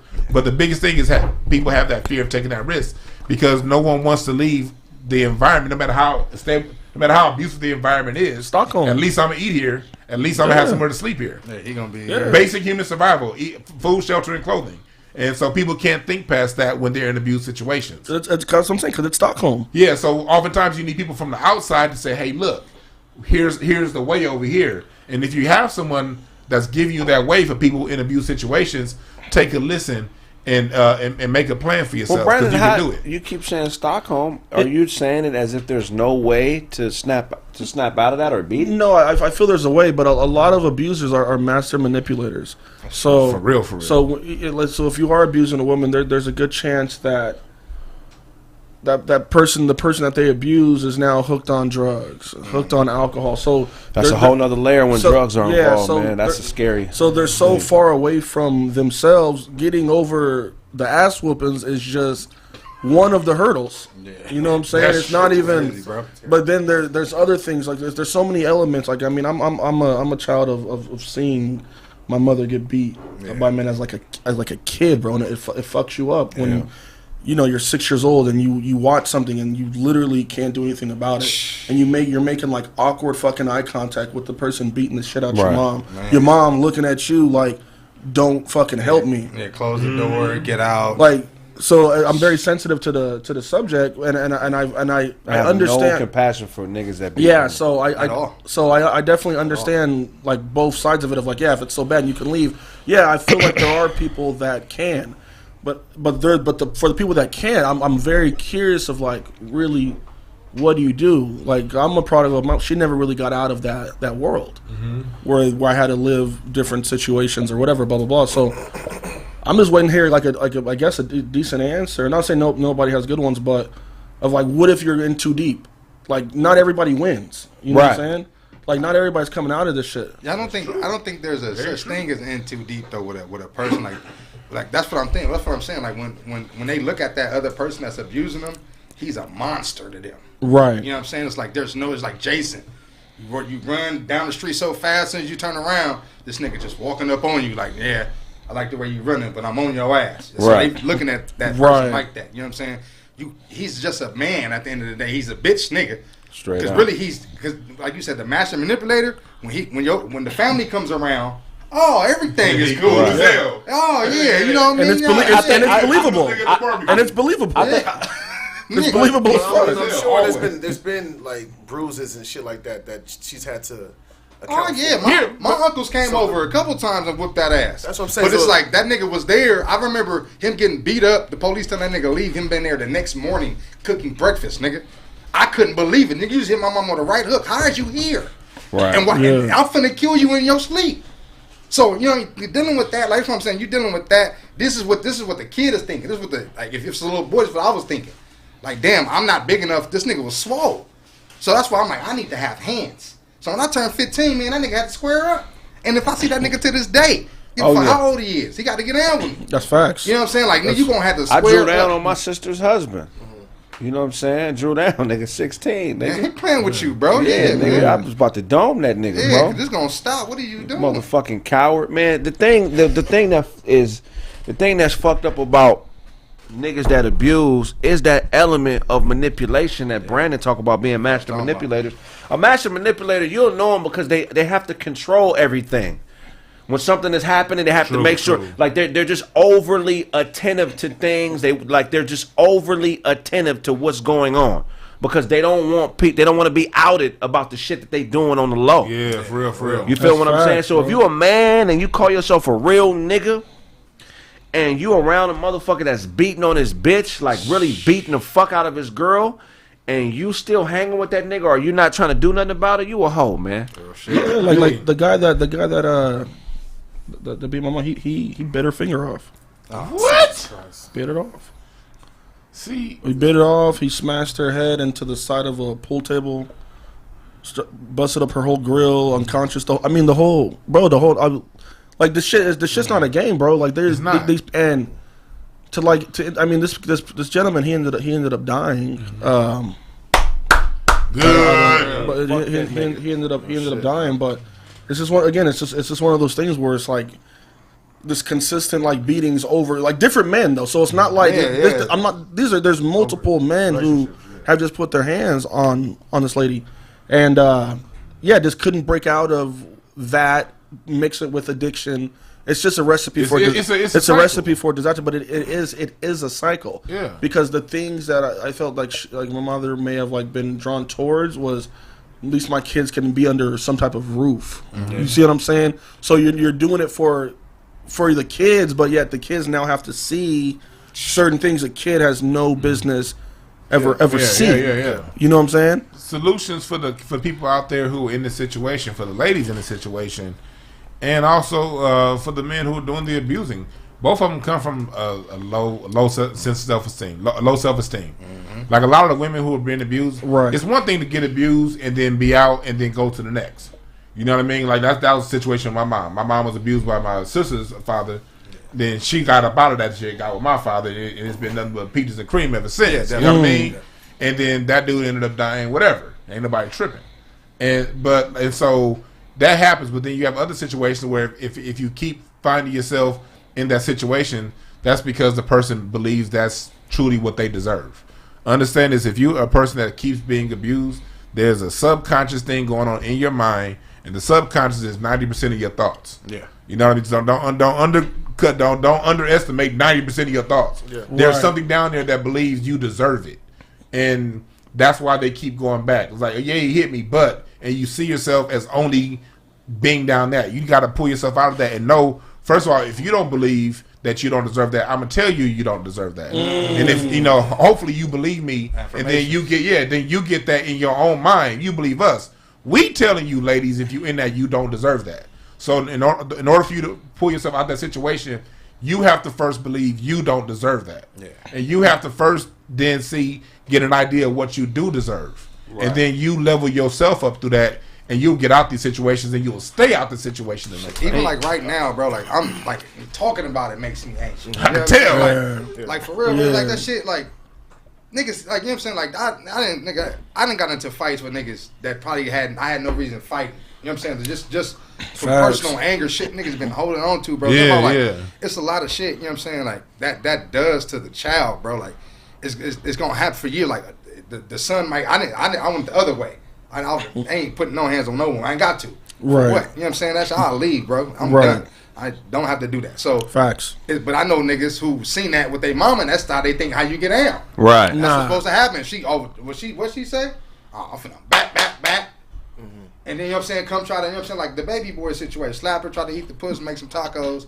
Man, but that's not what it is. You know what I'm saying? And the women, if it's a little girl watching it, she can go the other way, like, oh, well, shit, I deserve, like you said, right? You don't deserve that, so she's starting like women do deserve to get their ass whooped. Yeah. So you're ruining lives. That's why I'm saying you have to think about more than yourself. It's a hard thing to do to get out of that, especially when somebody's telling you they love you and you being hurt at the same time. One way you know you're going down a path of possibly being abused, ladies, if you're dealing with a man who does not like a level playing field. Meaning he can only deal with you on terms that make him feel superior.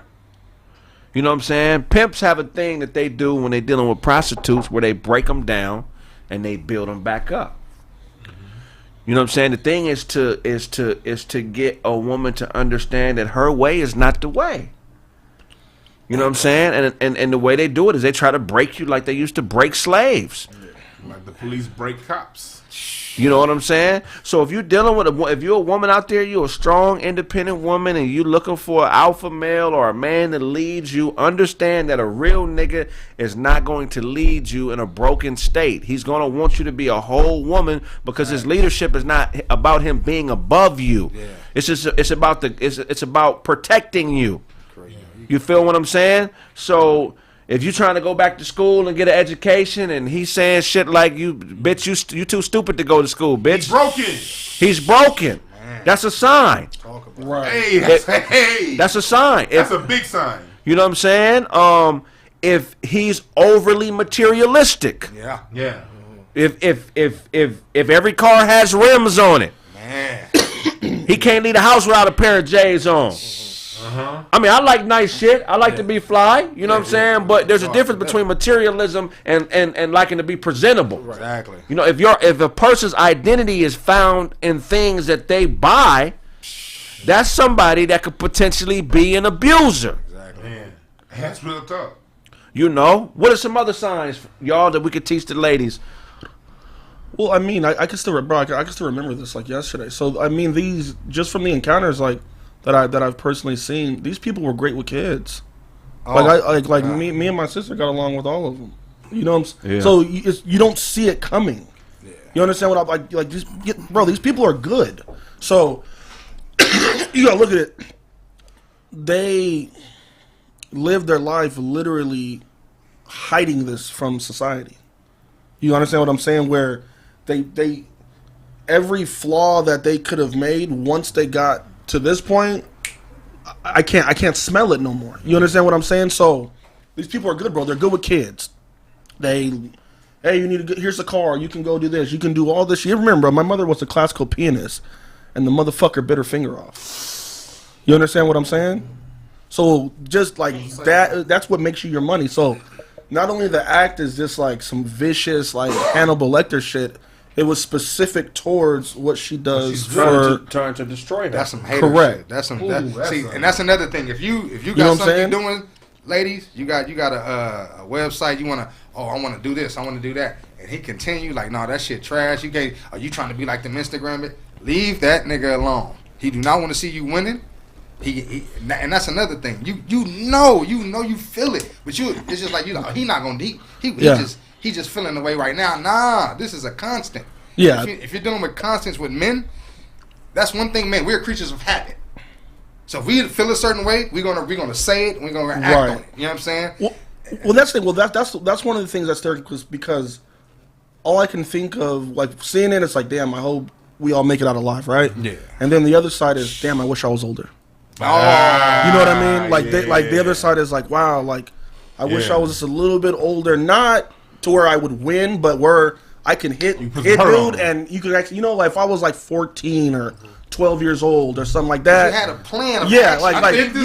yeah. You like, man, if I hit I'm fucking 6. Damn, I'm 7 years old. Yeah, like what am I gonna do? I want to point out something both of you were saying, because I wasn't in the environment, but I've always been, for the last 15 years, I've been the helper in these environments, and both of you niggas hit on some real shit. On one hand, you won't see it because they all do the right things on the surface. Model They're gonna be the citizens. ones that you're right. They're gonna carry the groceries in for the old lady. They're gonna do everything that looks aesthetically pleasing. On the other end, you gotta trust that gut, like what Duncan's saying, because you're going to also feel as an adult, you're going to feel it. Oh yeah. Kraig is giving you one of the signs. If it's someone who's so narcissistic, because as a man, they don't say this shit in the media, but it's a man's pleasure to provide and give. Oh yeah. You know how goddamn good that feels to walk in and see my wife with shit that I bought and paid for? Nigga, that shit, fuck these shoes I got on. That shit's beautiful. Right. So a real nigga loves seeing you. Yeah. So if he's so selfish that he's putting his priorities over yours, that's something to watch out for. If he's somebody who's cutting at what you do, watch out for that, because that's a telltale sign. DeJuan, how do you teach skinny people to trust their gut? Just take that. You know how, Kraig? You on your show shit today. Cuz, man. When they look at me, they see every time my gut called, I fed it. That's how I motherfucker. I'm the evidence. I'm the evidence of trusting your Kraig look gut. like a light-skinned Russian. I'm a light-skinned white person. That's hilarious. I'm whiter than all the other white motherfuckers, okay? His last name is Pushkin. This motherfucker. I'm whiter than all the other white motherfuckers, okay? But it's these signs, so it's a mix of it all. Like the video, thumbs up the video, please. Y'all want to talk about toxic masculinity? You listen to niggas talk about the personal experience and professional experience and how to help the ladies out. Facts. So please share this shit, because you're hearing it come from a bunch of real niggas. Go ahead, Dozie. Go ahead. My personal experiences, I didn't grow up watching this shit or nothing like that, but my father definitely told me about how his sister, one of my aunties, was being in an abusive relationship. Her husband was beating her ass, and so my dad got a lot of brothers, so he just took all the niggas. They went to the house, packed her shit up, and she never saw that nigga again. That was a simple fix. So of course, my auntie was pissed at the time, but you got over it. She got over it. Like, she's married to another nigga now today, but it's at the time, it's like, nah, we got to get you out this situation. She Nigerian? Who's Nigerian? It's my auntie. Yeah. It's my dad's sister. Obviously, No, I mean, she's Italian. She's Italian? So Italian question. Are your people Y'all from niggas Nigeria? sorry. There's nobody that grew up in America. My dad doesn't have any brothers and sisters that are not That's what I'm Nigerian. saying. That's what I mean. I don't know, nigga. What you mean you don't know? Your daddy came out and might have had some kids, nigga, that came from, I don't know, niggas No, with your family. no. I'm saying, nigga, I got people from Jamaica, nigga. I've never been to Jamaica. This story happened in Nigeria. Okay, yes, thank you. yes. That's all Nigerian. My dad got all his brothers and they did that shit. I'm just saying, but the mentality is what I'm trying to point to. Yeah. American women, it's going to be hard for somebody, her brothers, to come in and do that. Why not? It's going to be hard. Unless she has a relationship with them to where they already got that. And like, look, boom, boom, boom, boom. Because let me put it this way. Let the shit happen here today. Here in America. Yeah. Me, my brothers, my uncles, we gonna come. Oh, yeah. I don't give a fuck where you are. I got a sister in Dallas. I'll fly to Dallas. Let that nigga act up. I'll go to San Pedro. Please, that's not gonna be a problem. Getting my sister out of a bad situation. You're right, because like I'm not even talking about like going in the head, because this is the father of my nieces and nephews. So I'm not gonna come to harm you, but I'm definitely we definitely gonna stop this shit today. It's a mindset, We because come like to fuck you up. my dad. Real respect. Yeah, my dad, my uncle, my aunt Georgette, rest in peace. When she was alive, she used to deal with these abusive situations. And one time, my dad and my uncle went and whooped the motherfucker's ass, and she was right back with him the next day. So you got happens a lot, bro. So it happens all the time. And so Stockholm. that's why we gotta Stockholm. But let's be fair. Let's be fair. Because there are some women who are abusers. Oh, yeah. My aunt was an abuser. Definitely. And that's what we have to do. We have to have a distinction, because everybody isn't, like my sister who was being abused, or his mother, or his aunt. Like, some women have been raised in fucked up situations and they like to test men. If you're a man and you're with a woman that is doing things to test you to try to get you to abuse her, and you fall into the trap, it's your fault. Yeah, you gotta. That's the responsibility of being a man. Yeah. You know what I'm saying? You cannot use a woman's actions as a scapegoat to put your hands on her. Yeah. That's on you. It's your fault, my nigga. Facts. You know, now you could be a good nigga and slip up and bam, just hit a bitch. Oh shit, like bloody lip, bitch. But you shouldn't have said that though. That shit. I mean, I've never hit a woman, but I have slammed a bitch onto a bed. Oh yeah. I've done that before. I'm not gonna lie. How much did you take before you got to that point? I took months of That's what I'm shit. saying. Yeah, it just wasn't. I was no, getting man, 2 pieces. You just get 2 pieces? Yeah. Oh no! See, I would have had to fight her for you, though. Yeah. Fuck, you ain't going to jail, bitch. What's that? But as a man, it's your fault because I'm gonna let you know if a woman is able to get you to punch on her and you hit her in her jaw and you don't knock her out, she ain't never gonna respect you. So if you do, You better pack What's you out wrong here. with you? if you do hit a bitch, the moral of the story is you got to knock that bitch out. You got it. Knock her out. Don't half step on abuse, nigga. Go all the way. DDT the bitch. Jump off the bed, nigga. Hey. Throw the couch on top of her. But if she's a woman that likes to be abused and she gets you out of your element, it's not right to hit her. Saying, I'm not saying it's right. Yeah. But if you're going to stay with an abusive woman, you know that's the type of motherfucker you're dealing with. Yeah. So if you go hit her, just make sure you follow through, nigga. Lead with the jab. Twist with your hips. Brandon told me, squash the bug. You remember too. Yeah, you remember too. Hey, Always, but no, always elbow. you said some real shit though, because fellas, it is a lot of, and I see this shit all the time.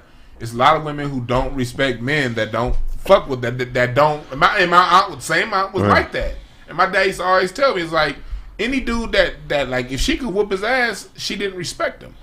You know what I mean? She only respected the ones that could know that, because she had hands. Right. For real. You know what I mean? She was South Park out here in South Central LA. You know what I mean? She ran that motherfucker.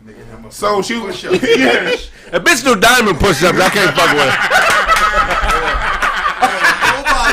And that Rocky music in the background while she working her. But if it is 3 rounds for this pussy, nigga. You gotta get through 3 rounds. 3 hard ones, nigga. These chicks be like that. Like, so it's some chicks that they will keep testing you until you do something.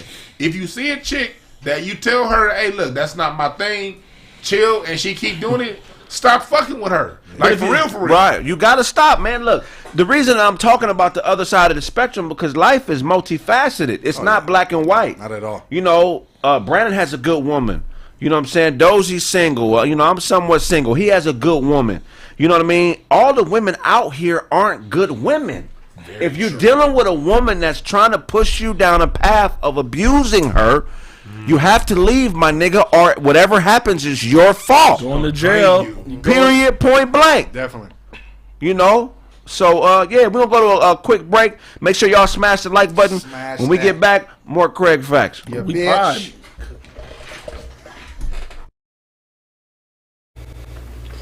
My man is a dirty dog. A dirty dog. Oh yeah, that's it right there. Ooh, yeah, your dog is dirty. Ew.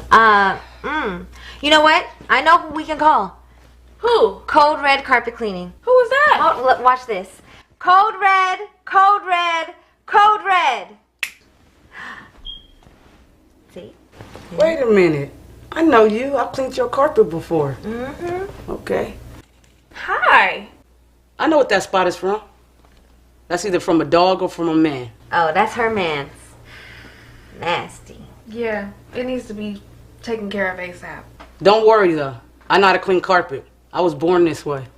You were born this way? I was born this way. Hey you guys, this is Chantel with Code Red Carpet Cleaning. If you need your furniture, tile, carpet, or anything cleaned, click the link in the bio or call 747-234-6224. Support black business.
is that if you were giving me the energy one way or the other, you do an extra line. You do almost like a double turn to use it back on you.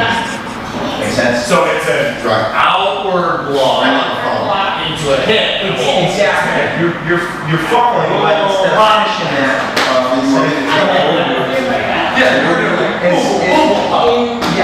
when I'm getting the energy, see if you can bring it. Here's where you go back to the thing yesterday. Yeah, right. You got your elbow, you've got all these other things. Yep. Nice. What can you play this? with me whenever the takedown did happen? What body position was the other? Yeah. So here. And he started moving. Right. I don't know. He's big. He's got. I said. So that elbow should go. So there it is.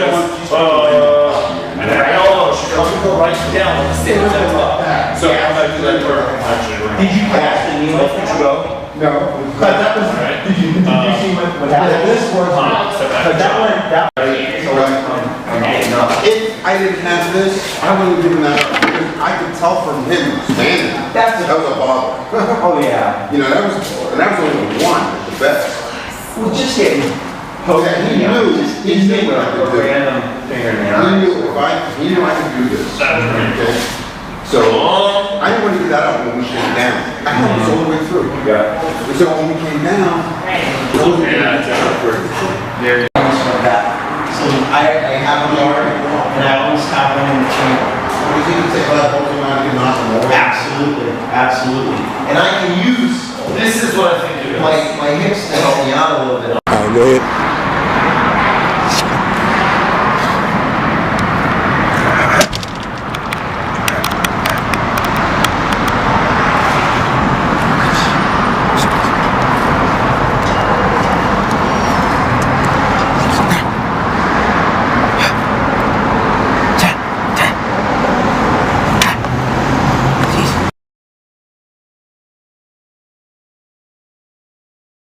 Are you a philosopher? Kind of unintentionally, I guess, yeah. Life is a bitch, man. All my knowledge base is on how to control the bitch's life. That's the only woman that is fucking with you and everybody else. And if you don't control her, she gonna run right over. Shut up, bitch! I said pancakes, bitch, okay? Turkey bacon is cool too, but I need pancakes as well, okay, bitch? That's all I'm saying. You see I'm over here doing an interview. I know you probably got a nigga, whatever, just pancakes and turkey bacon, bitch. And I mean, you gotta control life. Cause everybody's fucking with her, so what makes you different?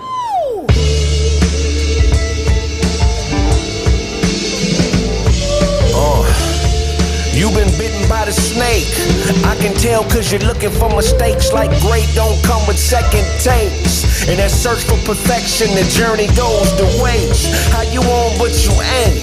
Crystal ball says y'all ain't saints, nigga. And y'all ain't crew, he the boss. He don't do that greyhound with you. The black bag belongs to you for a town or two.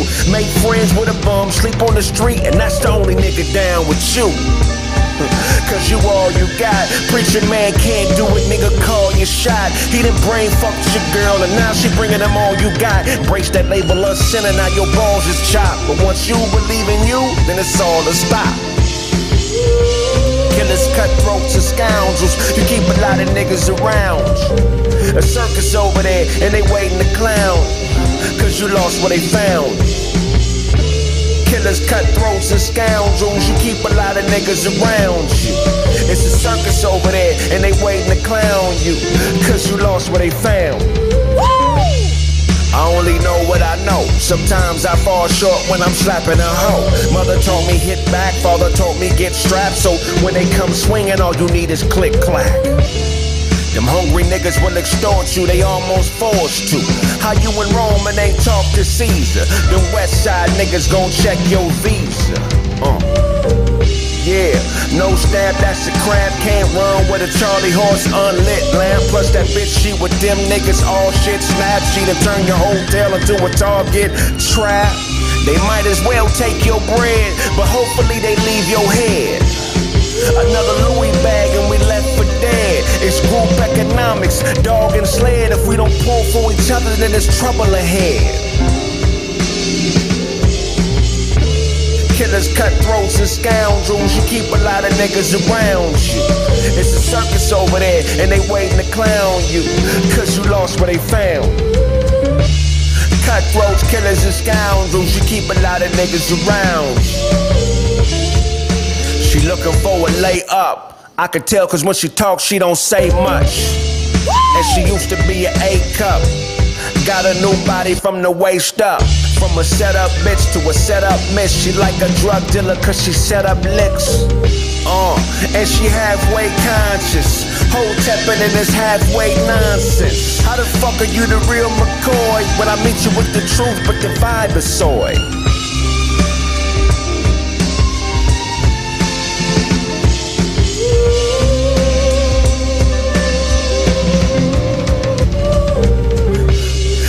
Cutthroats and scoundrels, you keep a lot of niggas around you. It's a circus over there and they waiting to clown you, cause you lost what they found.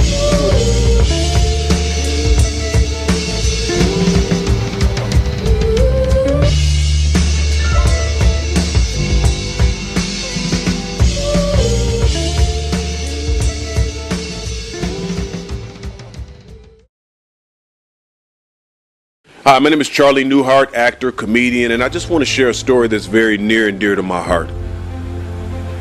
A while ago, I had an audition for a TV show, and I had to take a flight out of town. I got to the airport late. I'm running late for the flight. I don't know my lines, and I'm dealing with all these thoughts. I don't know if I'm even going to get the audition. I don't know if I'm going to even be good on the show. As an actor, you got to manage so much rejection and emotions, and I'm already running late for the flight. And then coincidentally, I'm on an all smoothie diet. I'm on a liquid diet just to try to clear my head. So I'm running to try to get to this flight. And I hear them do a last call. They're getting ready to close the door. And it's just, I got flooded with emotion. My heart started beating. My stomach started hurting because I was on this smoothie diet. And I decided to pass gas. Only it wasn't gas. It was liquid. I sharted. And not only was my underwear filled up, but now I'm all filled up with emotion. I don't know what to do. So I just prayed. And God gave me wisdom right there on the spot. I ran to the bathroom, threw my underwear in the trash. And then I freeballed all the way to the airplane. I made the flight. I got to the audition. I got the role on Chicago PD. And I wasn't wearing any underwear during the audition. Here's the deal. To get to destiny, to get to success, sometimes you got to deal with your own crap. And you got to be able to love yourself through it all. And that's why I wrote this book. 80 pages. I love myself. This book is all kind of crazy stories about my life, about being an actor, comedian, getting shot, God healing me of cancer. Everything is in this book. But I had to go through a bunch of crap to get to destiny. Just like that crap that was in my underwear, there's a ton of crap in this book that I had to get past. The only way we get to success is by getting through our own crap and loving ourselves through it all. And I also got these shirts. I Love Myself shirts. Here, you can check it out. You can get it all on my website, ilovecharlienewhart.com. Cash App is I Am Charlie Newhart. This book, these shirts will bless your life. I love you because I love myself. Oh, yeah. They won't give you the original. Oh, okay. So I get the original. You be alright though, man. That's what they meant by offensive odor, though. That's offensive. That's like a fuck you coming out your body. You walk by niggas, they be like, what you say, nigga? I smell a fuck you in here. Somebody smell a fuck you? No, I didn't hear fuck you, I smell fuck you. This shit traveling up my nose and my brain. Now all I can think is fuck you. I just thought fuck you 9 times right now. Listen to my thought. Fuck you, fuck you, fuck you. Fuck you. Yeah. Gotta get that together, brother. We gonna give it to you. To be so well spoken, you bad odored, nigga. I ain't never met a well spoken bad odored motherfucker, man. That's an oxymoron like a motherfucker, man. That's a new word. Not an oxymoron, but a smell moron. That's a smell moron. It's all good, brother. Much love, man. Somebody got to tell you though. Oh, we know hey, somebody. Everybody. If the police came in, they could arrest you for that.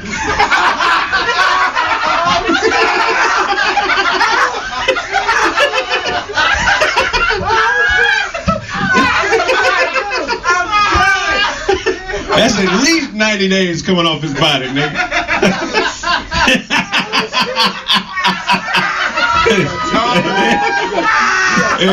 That ain't regular time. That's in the whole time he got coming off his body, nigga.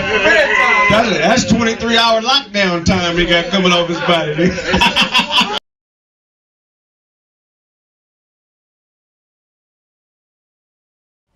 Yeah. I'm already know. I know.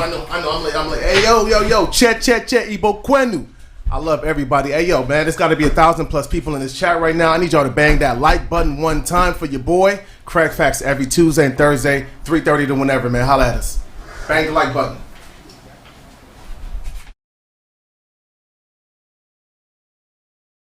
A lot of motherfuckers don't know I got 5 albums. I'm back in the lab, working on my 6th LP, the Chill Withers Project. I got a lot coming, man. Support. Don't let this quarantine hold you back. I'm with Cube on this. What's in it for us? Walk Rosa off the.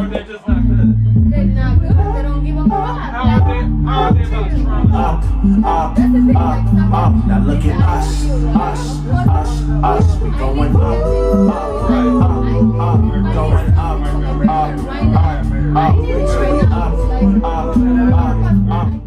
Trendsetter, pacemaker, changed my heart.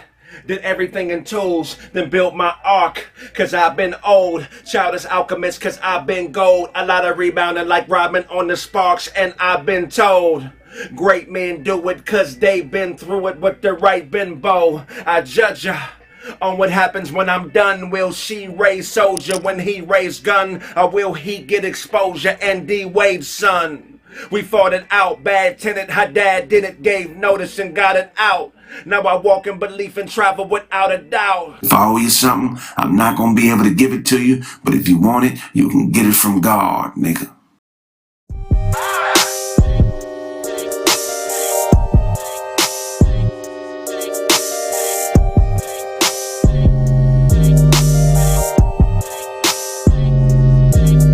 Don't offend me with friendly fire. Don't like your energy cause men be liars. New attendees will then be biased. Don't like your energy cause men be liars. Don't offend me with friendly fire. Don't like your energy cause men be liars. New attendees will then be biased. Don't like your energy cause men be liars. Yeah, I'm just blowing off steam, bro. Trying to get money from my people, but the time I own fire, no equal. Fire up something cause I'm so stressed. New cash money, nigga feeling so fresh. Big money, big progress. Big talking when we cash X. Boss speaking, niggas say less. Are you ready for the prime time? Stop playing, nigga, bang my line. I'ma get rich or die trying. Hey, the niggas don't bend no. Blowing smoke out the window. Pass bucks to my kinfolk. Hang a nigga from a thin broke, but we trying to get it in though. Can't wait to the end though. In game like Nintendo. Hot shit, but I'm so cold. My God. Don't offend me with friendly fire. Don't like your energy cause men be liars. New attendees will then be biased. Don't like your energy cause men be liars. Oh, you a gangster on the inside, but I don't like your energy. A parrot in its mimicry. Cut coke, sell crack, hard on black, but watch police kill Phil and you ain't hard on that. We supposed to be brothers, but you forgot you was a Jew. Started acting like a nigga, look what this has come to. A new identity, hoes in male clothes with them brewed hostilities. days. Look, I just want a shot to impair mares with red dots. Cause acting to get you work like headshots. In my car with a bizarre Asian. White coupe, the car is Caucasian. On a star blazing.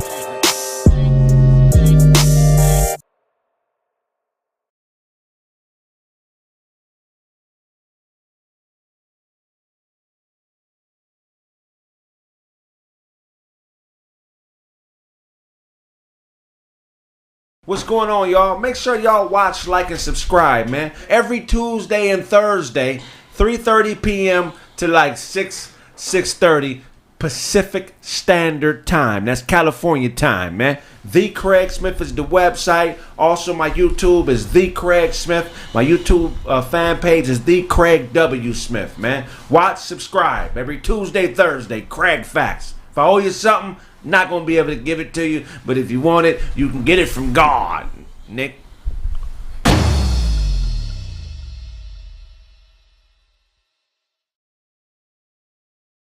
Generation is singing it. You been to a Beyonce? That's what I'm saying. Crazy. Yeah, her generation's fucks with it. All like, 13 and 14. Her following fucks with it, but outside of that, it'd be like Bonnie and Clyde. Nah, people don't really fuck with it like that. They don't fuck with it like that. Hold on. What the fuck are y'all Bro, doing? you guys are bugging. Y'all be out when these songs come Go on. Here's the thing, because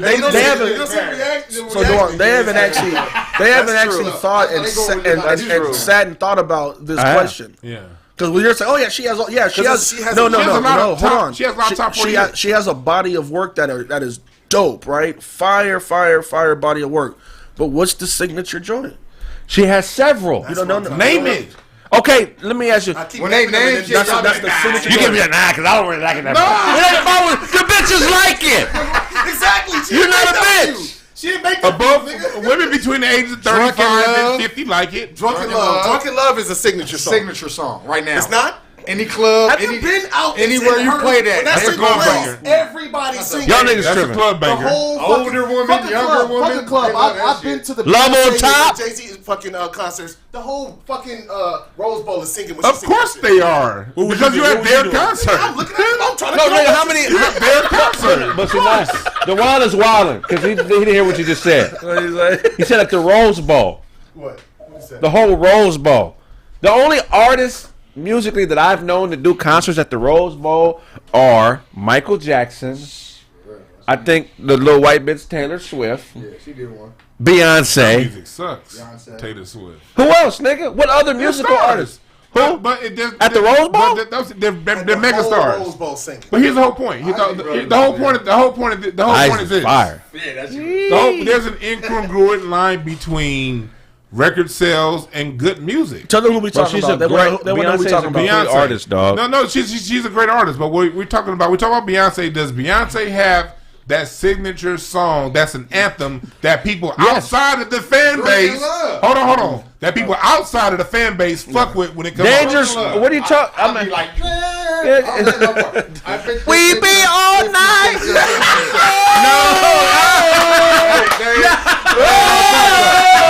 We be all night. Hold on. Yo, hey, that ain't on point though. Just like that, Kraig. That's not on point. I can't lie. I've grinded to some ass on that song. Loving it. Yeah, for real. What are y'all But that talking doesn't mean about? it's an anthem. It's not an anthem. That doesn't mean it's an anthem. Yeah, It's a just club. because It's you not bang your on anthem. It's not your anthem, but No. That's That's the whole point. Like you got She's people, got single ladies. You got people who didn't have no great all-time albums, great signature career, but when that song comes on, when Before I Let Go comes on by Frankie Beverly, I don't give a fuck if you're 80 or 8. Your grandfather don't give a fuck about Frankie and Beverly. Yes, he do. He loves your dad's dad. Yeah, he fuck with. He don't fuck with one time a day. Right, like he fucking with motherfucking Miles Davis and them niggas way more than he fucking with. He's a BB King guy, but if Golden Time of Day come on, he fucking with it. So you telling me that an 8-year-old is gonna sing that song before she sings? We'll Beyonce be song? all I've night. seen it. Duncan loved that part. I've seen it. I'm not talking about you saying. I'm not talking about like just realistically. You think that's going that's down. It doesn't get any more realistic than saying I've already seen it happen. You seen it once or That's about twice. as realistic You as seen it it once or happens. twice. I promise you, I've seen it way more times. Beyonce is singing. I've seen the whole fucking stadium. I've seen the whole stadium singing. They got the music on. 40-year-olds. I've seen seen Frankie Beverly make the whole Superdome do the electric slide at Essence Fest a half dozen times. Yeah, but nigga, you got acting. You said Frankie Beverly got more fans than Beyonce. What I'm saying is what I'm saying. It was 8-year-olds there. Cool at girls, Essence like Fest. Essence Fest is a lot of them, but it's that's the beautiful thing about Essence Fest. Everybody's there. Whenever you're dealing with somebody's fan base, of course you're gonna set the stadium off. They paid to see you. The whole point of having an iconic song is how do you move the people who would never pay to see you? Do you have that song that's gonna move the people that will never pay to see you? That's what we saying. What did Beyonce and Blake Griffin do to you, homie? If something happened, bro, this is deeper than this. This surfboard. Beyonce is the Michael Jackson of our era. No, she's no. There is no Michael Jackson of our era. There's no Michael Jackson. Who's close? I'm not saying she's on that level. She's not close. No one is close. Oh, we don't have a. There's no James Brown of our era. So stop acting. So let's stop. What are you talking about? Beyonce's a global star. She's no Michael Jackson. She's a global star. Michael Jackson. She's the first Beyonce. Salute. Beyonce's global. She's the first. Yeah, she's the James first. Brown Beyonce. wasn't as global as Beyonce. Yes, he was. No, she wasn't because it wasn't. James Brown. Look, James Brown. James Brown brought a fight to Africa with a concert. Nigga, what the fuck he wasn't global? The foreman army fight. You said James Brown brought him there. No, the Africans didn't request that. James Brown. That's Don King's partner. I wasn't really fucking with Don King, that's my partner. Don King was like, bring the nigga that's fucking Al Sharpton to Africa for the fight. Hey, Al Sharpton was there. He was there. That was his date. That was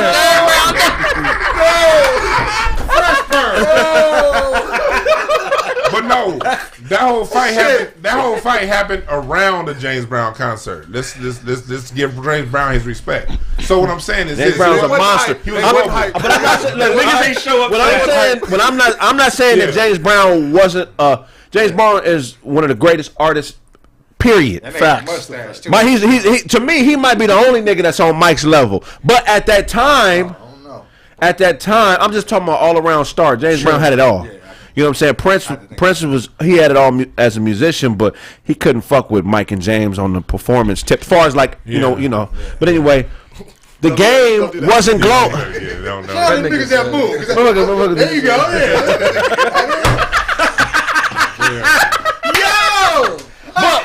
But the game wasn't global at that point. What I'm saying, big bro, music was not global at that point. What I'm saying is James Brown made it global. Because when you're talking about when you're talking about the reggae movement in Jamaica, when you talk about a lot of the freedom movement that started to happen with a lot of the music in the '60s, that specifically came from James Brown.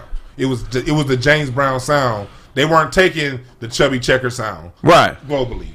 That was here. They weren't taking the Cab Calloway sound. They were taking James Brown. I'm talking about in the '60s. But nothing was. But he was the sound. The Wailers did have a doo-wop album in the '50s, '60s and shit. They do got a kind of like Chevy Checker sounding. Yeah, they had that. But I'm saying it didn't take off. I'm saying you have to go back and find it. I'm saying what took off when it was so in those home nations was that home nation's version of James. But Brown. the only thing that was really global in the '50s and shit was war. That was the only thing that was global. Everything else was regional, American. Jazz was Europe. Jazz was but. Because they was going to France and shit. They was going to like places where niggas couldn't get in. Right. Boxing was global. But there weren't too many sports or there wasn't too many things that were just everywhere like that, you know. But you slipping on Beyonce, bro. Beyonce is a generational talent. She is. I agree with everything you said about Beyonce. Only question me and Brandon had was, what was the signature song? She'll be all night. No, my God. I don't even know that song. That nigga It's Drunken Love. But if he play that, your wife gonna go with us. Nieces, nephews, sisters, and female. Like my wife sees through Beyonce's bullshit too. So she not like that. That's a good song. My wife was raised by a music industry. She know that song. My love is crazy right now. Crazy right now. Crazy. Come on now.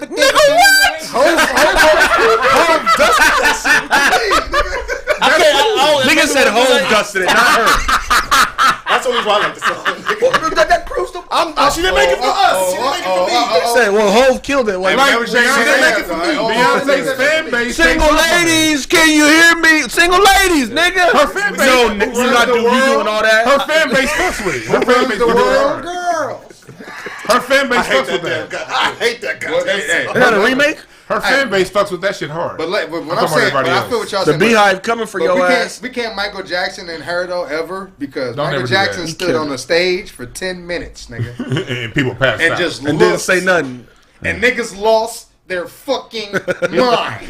Most original. Oh, bro, I never seen nothing like that. You know what I just got hip to? I think you put me on it last night. Deodorant? Nigga, your ass is out. Stop. That nigga I saw the inside of your asshole when he turned around. Oh my god! Ready to flirt? That's how you deflect. That's how you deflect. That's how you deflect. That's a good deflection. I saw the back of your balls, nigga. That's funny. Making up some shit to try to get a joke out. I ain't funky, nigga. I ain't sober. No, my shit right This nigga said, I saw the back of your balls. Wow. I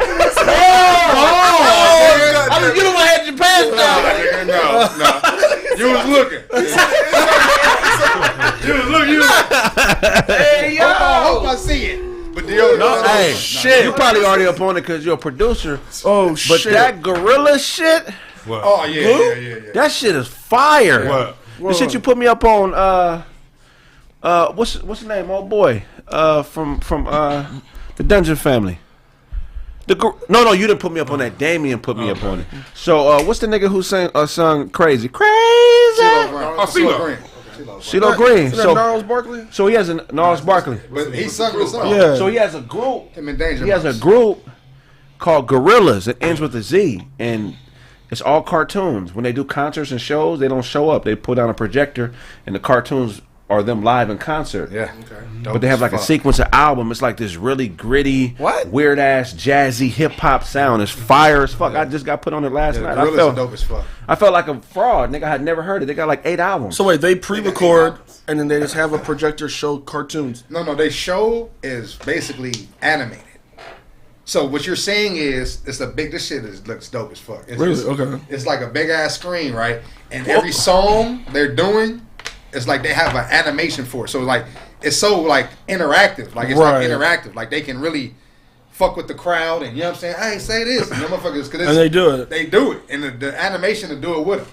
That shit is crazy. I've been going out with Gorillas for like 10 years, right? You said you what? I've been going out with Gorillas for like 10 years. Really? That's that's not CeeLo's group, right? Whose group is that? Damon. There used to be a group called Blur.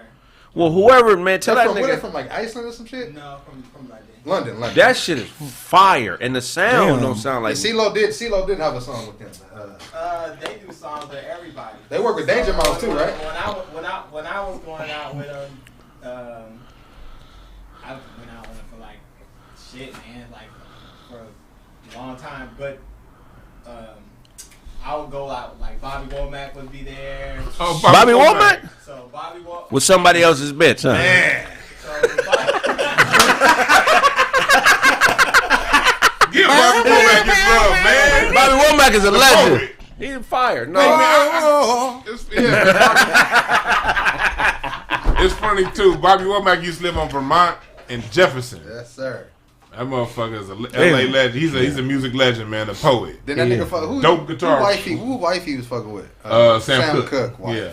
Hey, that's what we're doing on this next project when we collab with everybody. No. Come on. Nigga, I thought we was going there. We're going to do a project. I already got it going with the cartoons. We're going to do a group project. Me, Dunk, Charlie. Who else? Shit, we can get a gang of niggas. Noe. Noe. Hopefully J-Mo fuck with it. J-Mo, yes, sir.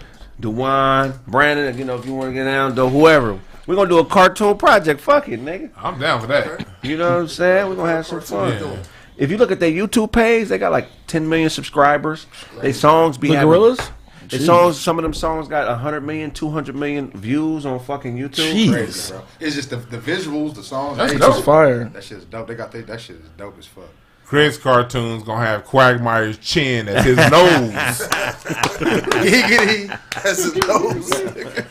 Yeah, but I just got put on the Gorillas, man. What's some other music? Put these niggas up on some music they may not know about, man. Man, it's this new chick that I'm trying to pull her name up right now that I discovered from England. I mean from like London, and she keeping that good like Erykah Badu style soul down. You know what I mean? Yeah, I like that vein of music. Ellie Mae? Yeah. Ellie Mae, yeah, she fire. Yeah, she fired, man. She's fire. Ellie Mae is dope. She has that song called Trip. Yeah. Yeah, it was a couple years ago it came out.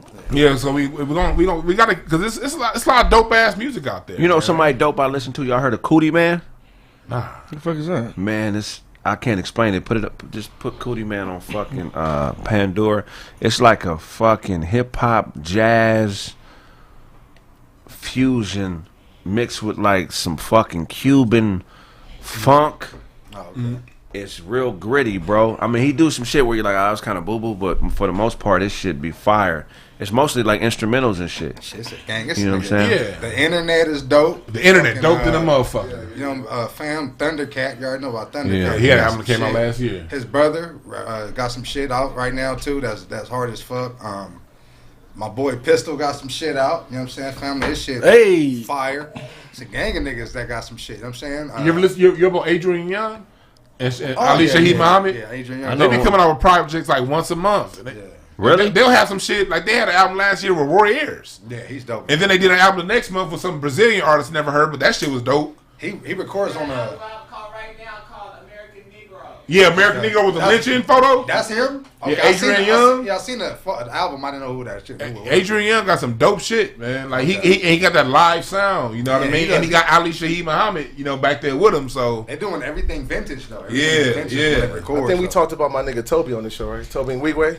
Go ahead. Toby's fire. Toby's fire, bro. Toby, you talking about the... His visuals is crazy. Yeah. Nice. I always see a nigga video, but it's always on mute. I don't know why. What? The one with the chicks and they got the white. They always wear the same shit. Yeah, with the sandals. Bro, he's talented, bro. I would love to have him. I seen on. a video. He was like, it was a bunch of purple. You know what video I'm talking about? I don't know the significance of it, but he was wearing a lot of purple. Purple represents royalty, so he's fire. Yeah, he's really fire. Oh yeah, and that Anderson .Paak Bruno Mars. That first track sounded dope. Yeah, Anderson fire. That album gonna be dope. Look, we know that album gonna be fire. That album gonna be fire. We already know that already. Breezy got. That's why it's dope to do shit with Anderson .Paak. Cause he always gonna bring that hip hop shit. Like even though he got R&B, jazz, soul shit. That hip hop is always gonna be prominent. So when on his part of that song, Murderers. I thought that was the whole song. Then they switched it up. I'm like, all right, well. I like Anderson. Anderson got that authentic, genuine soul, and I love people like to call Bruno Mars a culture vulture. Yeah, he definitely no. See, for me, he's someone. He appreciates the culture, and I see he studied it the best. It's not authentic funk, but it's the best imitation of funk you can do. You can't do that. It's the best. He has the best imitation of funk. Bruno Mars is amazing. I'm not gonna call him Eminem. No. You said what? Eminem. Niggas killed Eminem in the show. I was like, Eminem knows hip hop. He studies it. He gives reverence to all the dope niggas. He knows what y'all like. Nigga, he ain't shit. He can't never be a go. Nigga, Bruno Mars. I never said Bruno Mars is a go. Bruno Mars is amazing. Yeah, we didn't say you said the nigga was trash. I'm not saying he's a go. Who said Bruno Mars trash? No.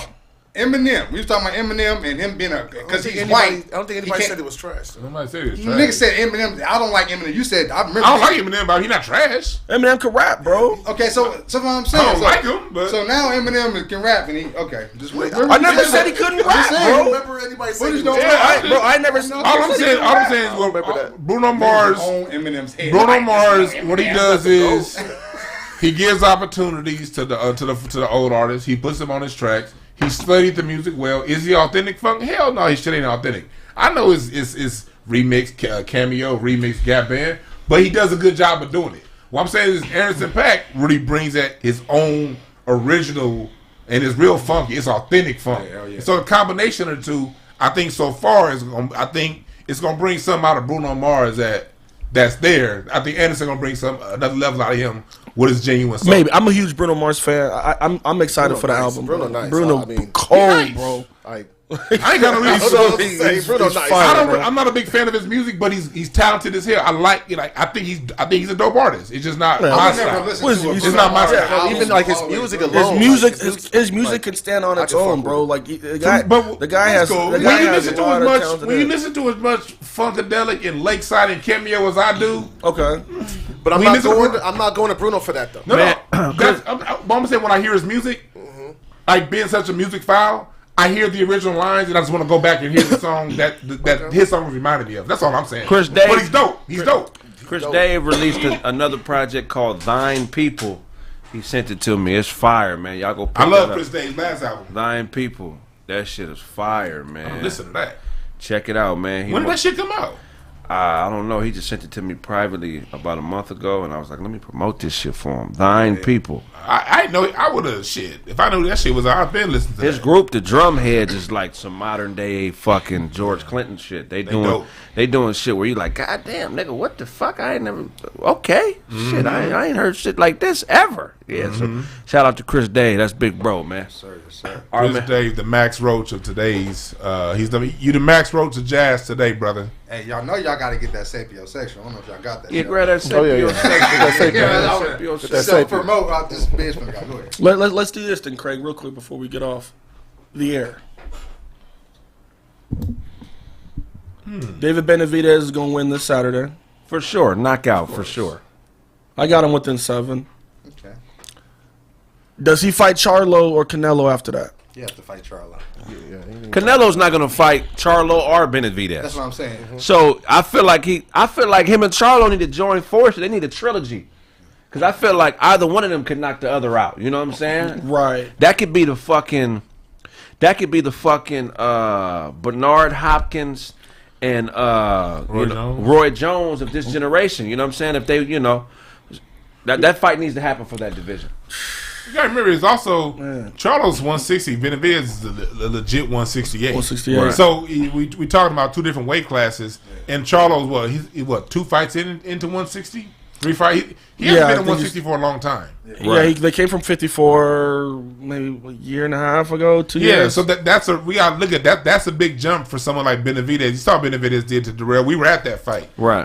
Darrell. Bro, that cut fighter. he gave Darrell. Yeah, oh my and Darrell's a dope fighter. Darrell's a monster. He was too big for him. He was, bro. So I think it should happen. But I think that we should not, even though we know Canelo's gonna run, we can't give Canelo a pass for running because it's some dope ass fights. And with Benavidez at his weight class, and he would not have had that fight with Yildirim a couple weeks ago if Benavidez didn't lose his belt on the scale. He didn't give a shit about unifying the belt when Benavidez had the belt. Let me ask you, if Canelo doesn't take, the top guys are, and again, anybody can move up a few pounds or whatever to make the weights to unify the super middleweight division, whatever, blah blah blah, or the whole middleweight division. So Caleb Plant, Charlo, and Benavidez, right? Those are the guys people want to see him fight. If Canelo doesn't take one of these guys in September and it's another European guy nobody's heard of, like he's taking Billy Joe Saunders, who has no power whatsoever. And I heard that one of the networks in Europe said they won't pick up the fight if he takes Saunders. Nobody wants to see Billy Joe Saunders. They both tested positive for PEDs at some point in the career. And he's the safer. Billy is the safer fighter than anybody because he can't punch. Yeah, he has no power. Yeah.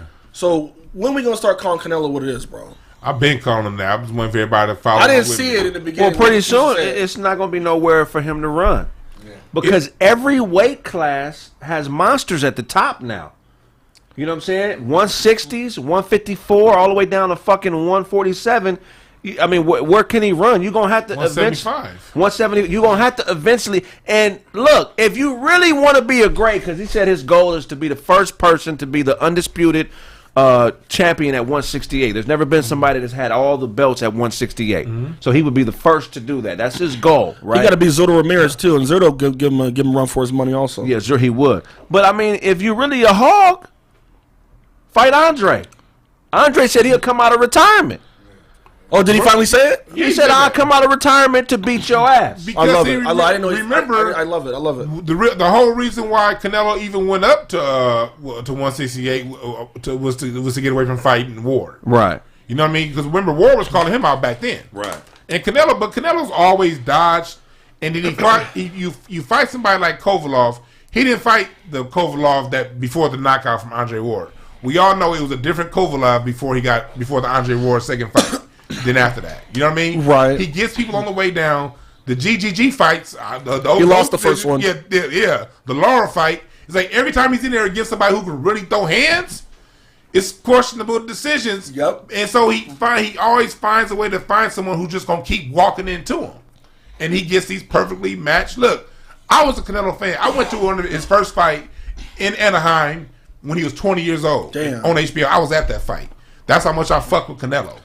But when I see year after year after year, the WBC had to create a title to get him out of fighting Charlo. Damn. They created the franchise because his mandatory was Charlo, and they said, okay, to get out of fighting that, we're going to create the franchise champion, and the franchise champion is a designated belt. Look this shit up, niggas. It's a designated belt that is non-transferable.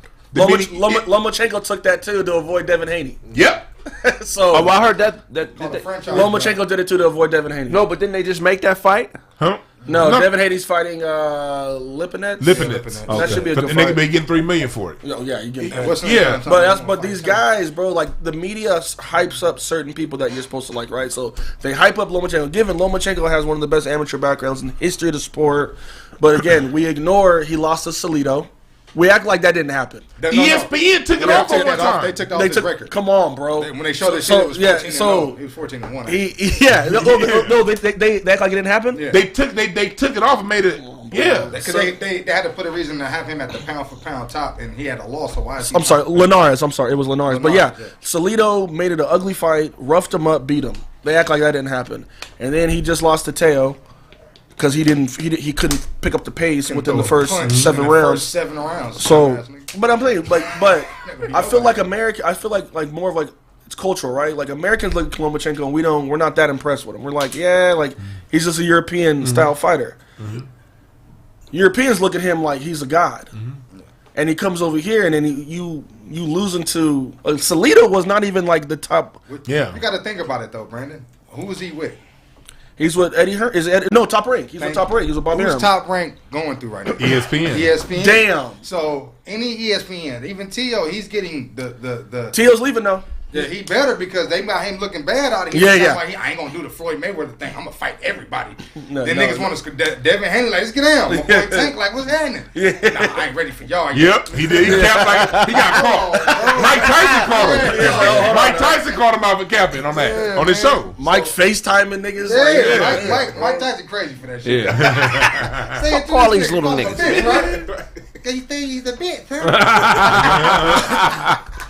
But that's crazy, bro. Go ahead. The WBC, they've been, and you look at Suleiman, he's been basically, his emails out there with Canelo basically dictating who his next opponent's going to be. He basically emailed the WBC to make Yildirim the mandatory. Yildirim he had just lost to Darrell, the motherfucker who lost to Benavidez. Correct. They emailed and they said make him the mandatory, so now it don't look so goddamn bad that I'm fighting the bum. And so that's why I always tell people when it comes to sports, fuck these awards. All these titles, them titles don't mean shit. A lot of them hoes is manipulated behind the scenes before the fight even happens. Yeah, well, the titles were just for them saying to establish the weight divisions. Once the kings of them. Well, it's for promoters. There's so many because of the promoters. Yeah, now each promoter owns one of the institutions of it. WBA, WBC, IBF, all that. So if I'm saying, so now you have motherfuckers, you know what I'm saying, with belts, just to have belts, just to say he's a champion. You know what I'm saying, to make money off the fight. It's more of a money thing. It has nothing to do. All the real boxers is like the real fighters, the greats. Niggas like, you got a belt. What you got? The what belt? The WABF, nigga? I want that. Finna come beat your ass, take it. You got this belt? I'm finna come take your belt. That's how it was. Well, it's corrupt. It's corrupt too because when you get the belt, you gotta pay $30,000 for the sanction to keep it. Oh yeah, that's why. So like, fuck it's that. the money. It's the money. Yeah, it's the money. Like you have to pay the sanction. You have to pay $30,000 to just walk around with it. Yeah, the whole thing's a fraud, bro. I'm just hoping Canelo will fight who people actually want to see him fight. I understand, like, the zone is it's that European shit, so they're loading up all their guys to keep. I get it, to keep it in house, but at a certain point, Canelo can't. He gotta stop ducking, bro. You see, Eric Morales called him out. Come on, what Eric old ass? And what he say? What Canelo say? I ain't fighting no Mexican fighters ever again. Since when the Mexicans not? Yeah. Oh yeah, he said he don't want to fight Mexican fighters right now. He don't want to fight Mexican fighters. No Puerto Rican fighters. None of that. He don't want to fight no. Basically, he don't want to fight. When have you heard this shit, Kraig? Like the only Mexican fighter that probably could fuck with him though is Benavidez. But then run the fade then. No, run it. I'm with you. Yeah. Because I've been a Canelo advocate for years, but bro, it's you been holding on because the nigga got hands, bro. You can't deny his hands. He. I'm very impressed by what he's done. He had about a 5 or 6 year stretch where he didn't duck nobody.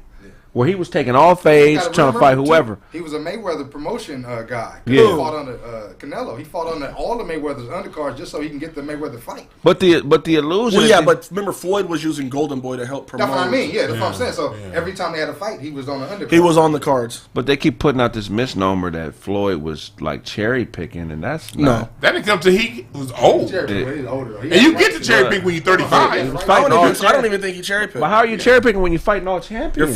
You're fighting champs. He fought more champions than any boxer in the history of the sport. Yeah, his last 22 fights were all titleists. But we saying why cherry picking is like the niggas that get a loss and he'll study it. You know what I'm saying? Like, okay. And a lot of his opponents, he would say that in the press conferences. Oh, you already got an L. I ain't never lost, so there ain't no way to see how I beat. But I know how to beat you. Well, being undefeated don't mean you're not. But look what he did. No, but he caught Maidana coming off his biggest win. Because the best fighter he ever. You know what I mean? Right.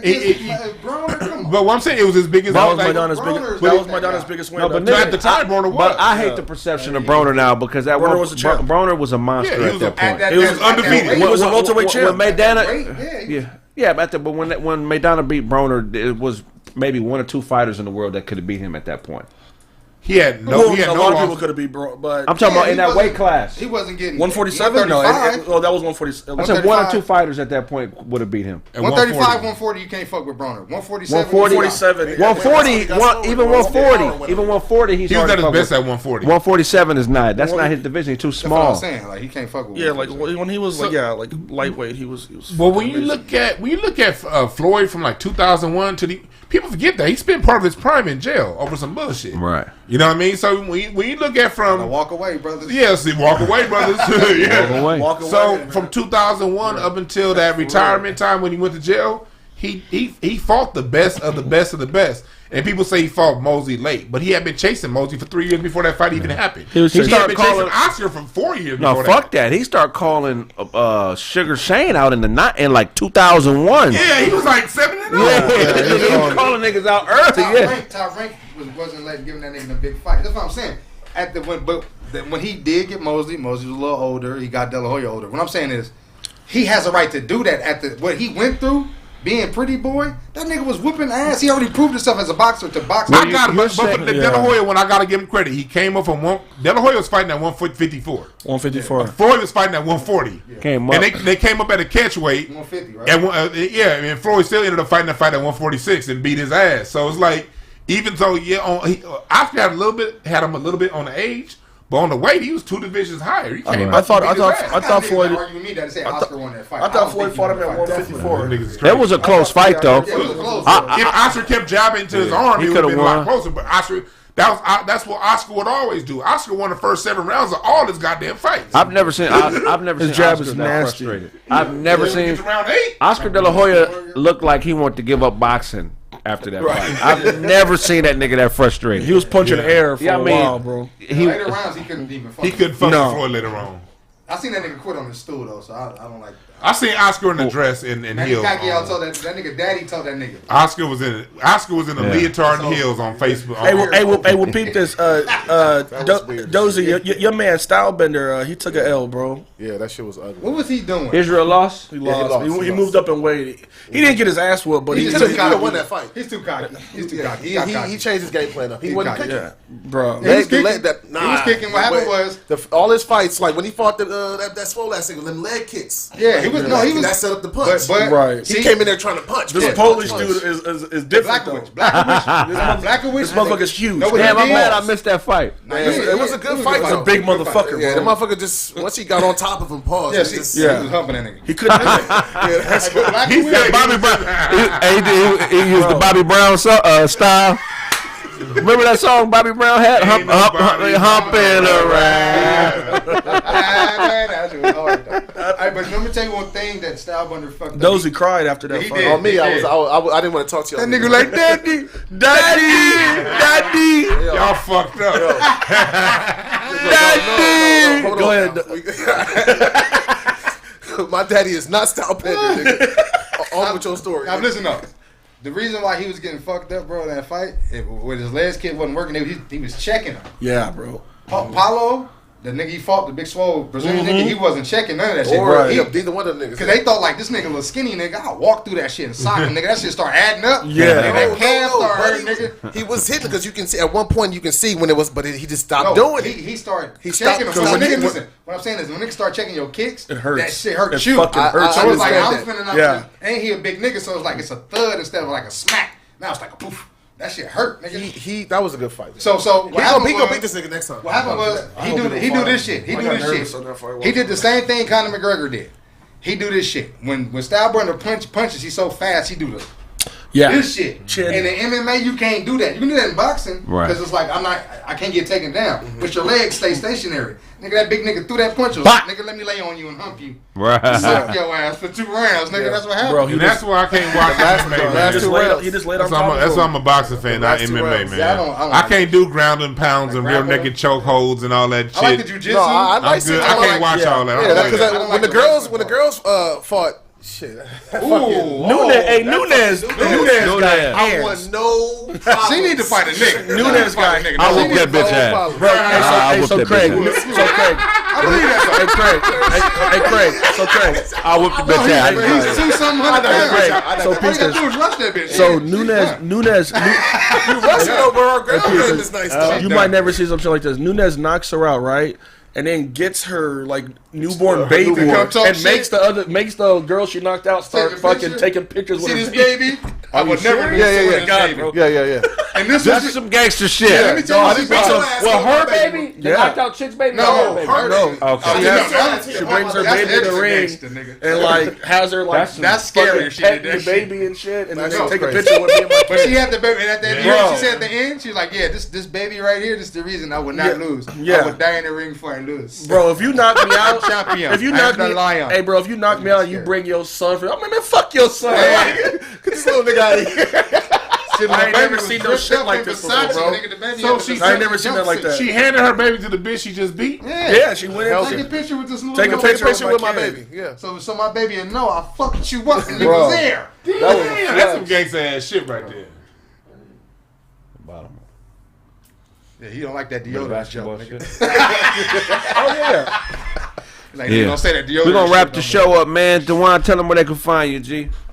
Hotepish.com. Oh, and this weekend I'm finally going to drop the long-awaited show I've been talking about, Incense and Ashtrays. Hey. I'm going to drop a clip of it on YouTube, and then I'm going to drop the full episode on my Spotify.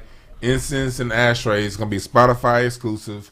I'm going to drop these interviews with old school artists, my playlist, and also, hell, I'm going to be DJing on that motherfucker, giving y'all the history on a lot of these songs, where they came from, how they were inspired. Let's get it. And all the shit I be doing on Instagram now, it's going to be in verbal format like you motherfuckers asked for. Dope. Fire, bro. Yeah, Oh, yeah, done. you already know who it is, you motherfuckers. If you don't, you better ask, nigga. If you don't want to ask, that's your ass. Mr. Duncan Penny Hughes on Instagram. What I got? I got a gang of shit going on. Okay. The website right now popping. Everybody that's buying shit right now, your shit is on the way. Once you get it, take a picture with that shit on so I can, you know what I'm saying, post you. Like niggas was doing with the album. You was sending me shit listening. I was nigga posting. I love the love, bro. That shit ain't taken for granted. Sample pack on sounds.com.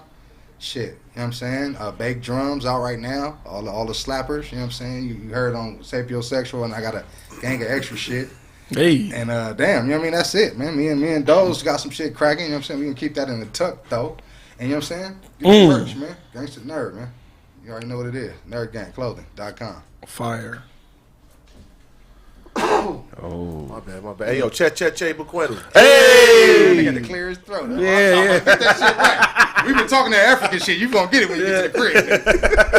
Come on. Your daddy gonna be there when it is. You said that you was funny. Hey, yo, your accent is trash. I don't even like know what y'all be eating. Kraig Nigerian accent sound Russian. That's this nigga shit sounds.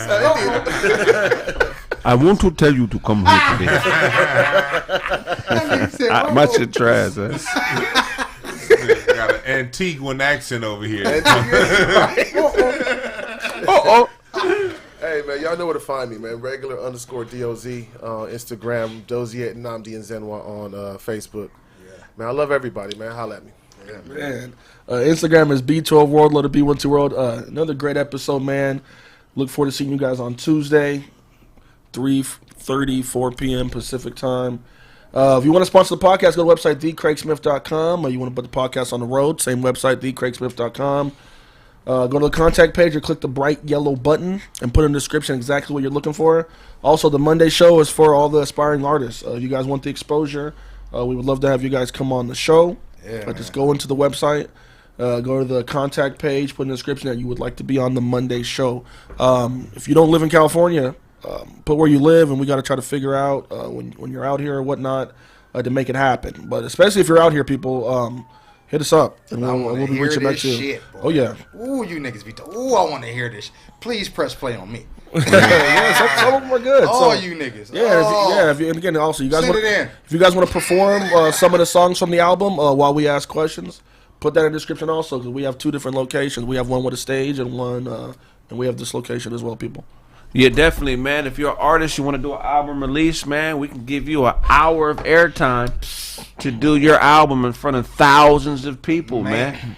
You know what I'm saying? Hit us up, man. Yeah, man. I can test that shit works. It does work. Invest in yourself, man. If you want to be on any of the shows, if you want to do a guest spot, hit us up, man. We got space for you, man. You know, I'm all about collaboration and dealing with people that are willing to take a chance on themselves, like we all have taken a chance on ourselves. You know? Man. If I owe you something, you can get it from God. God. Woo, man.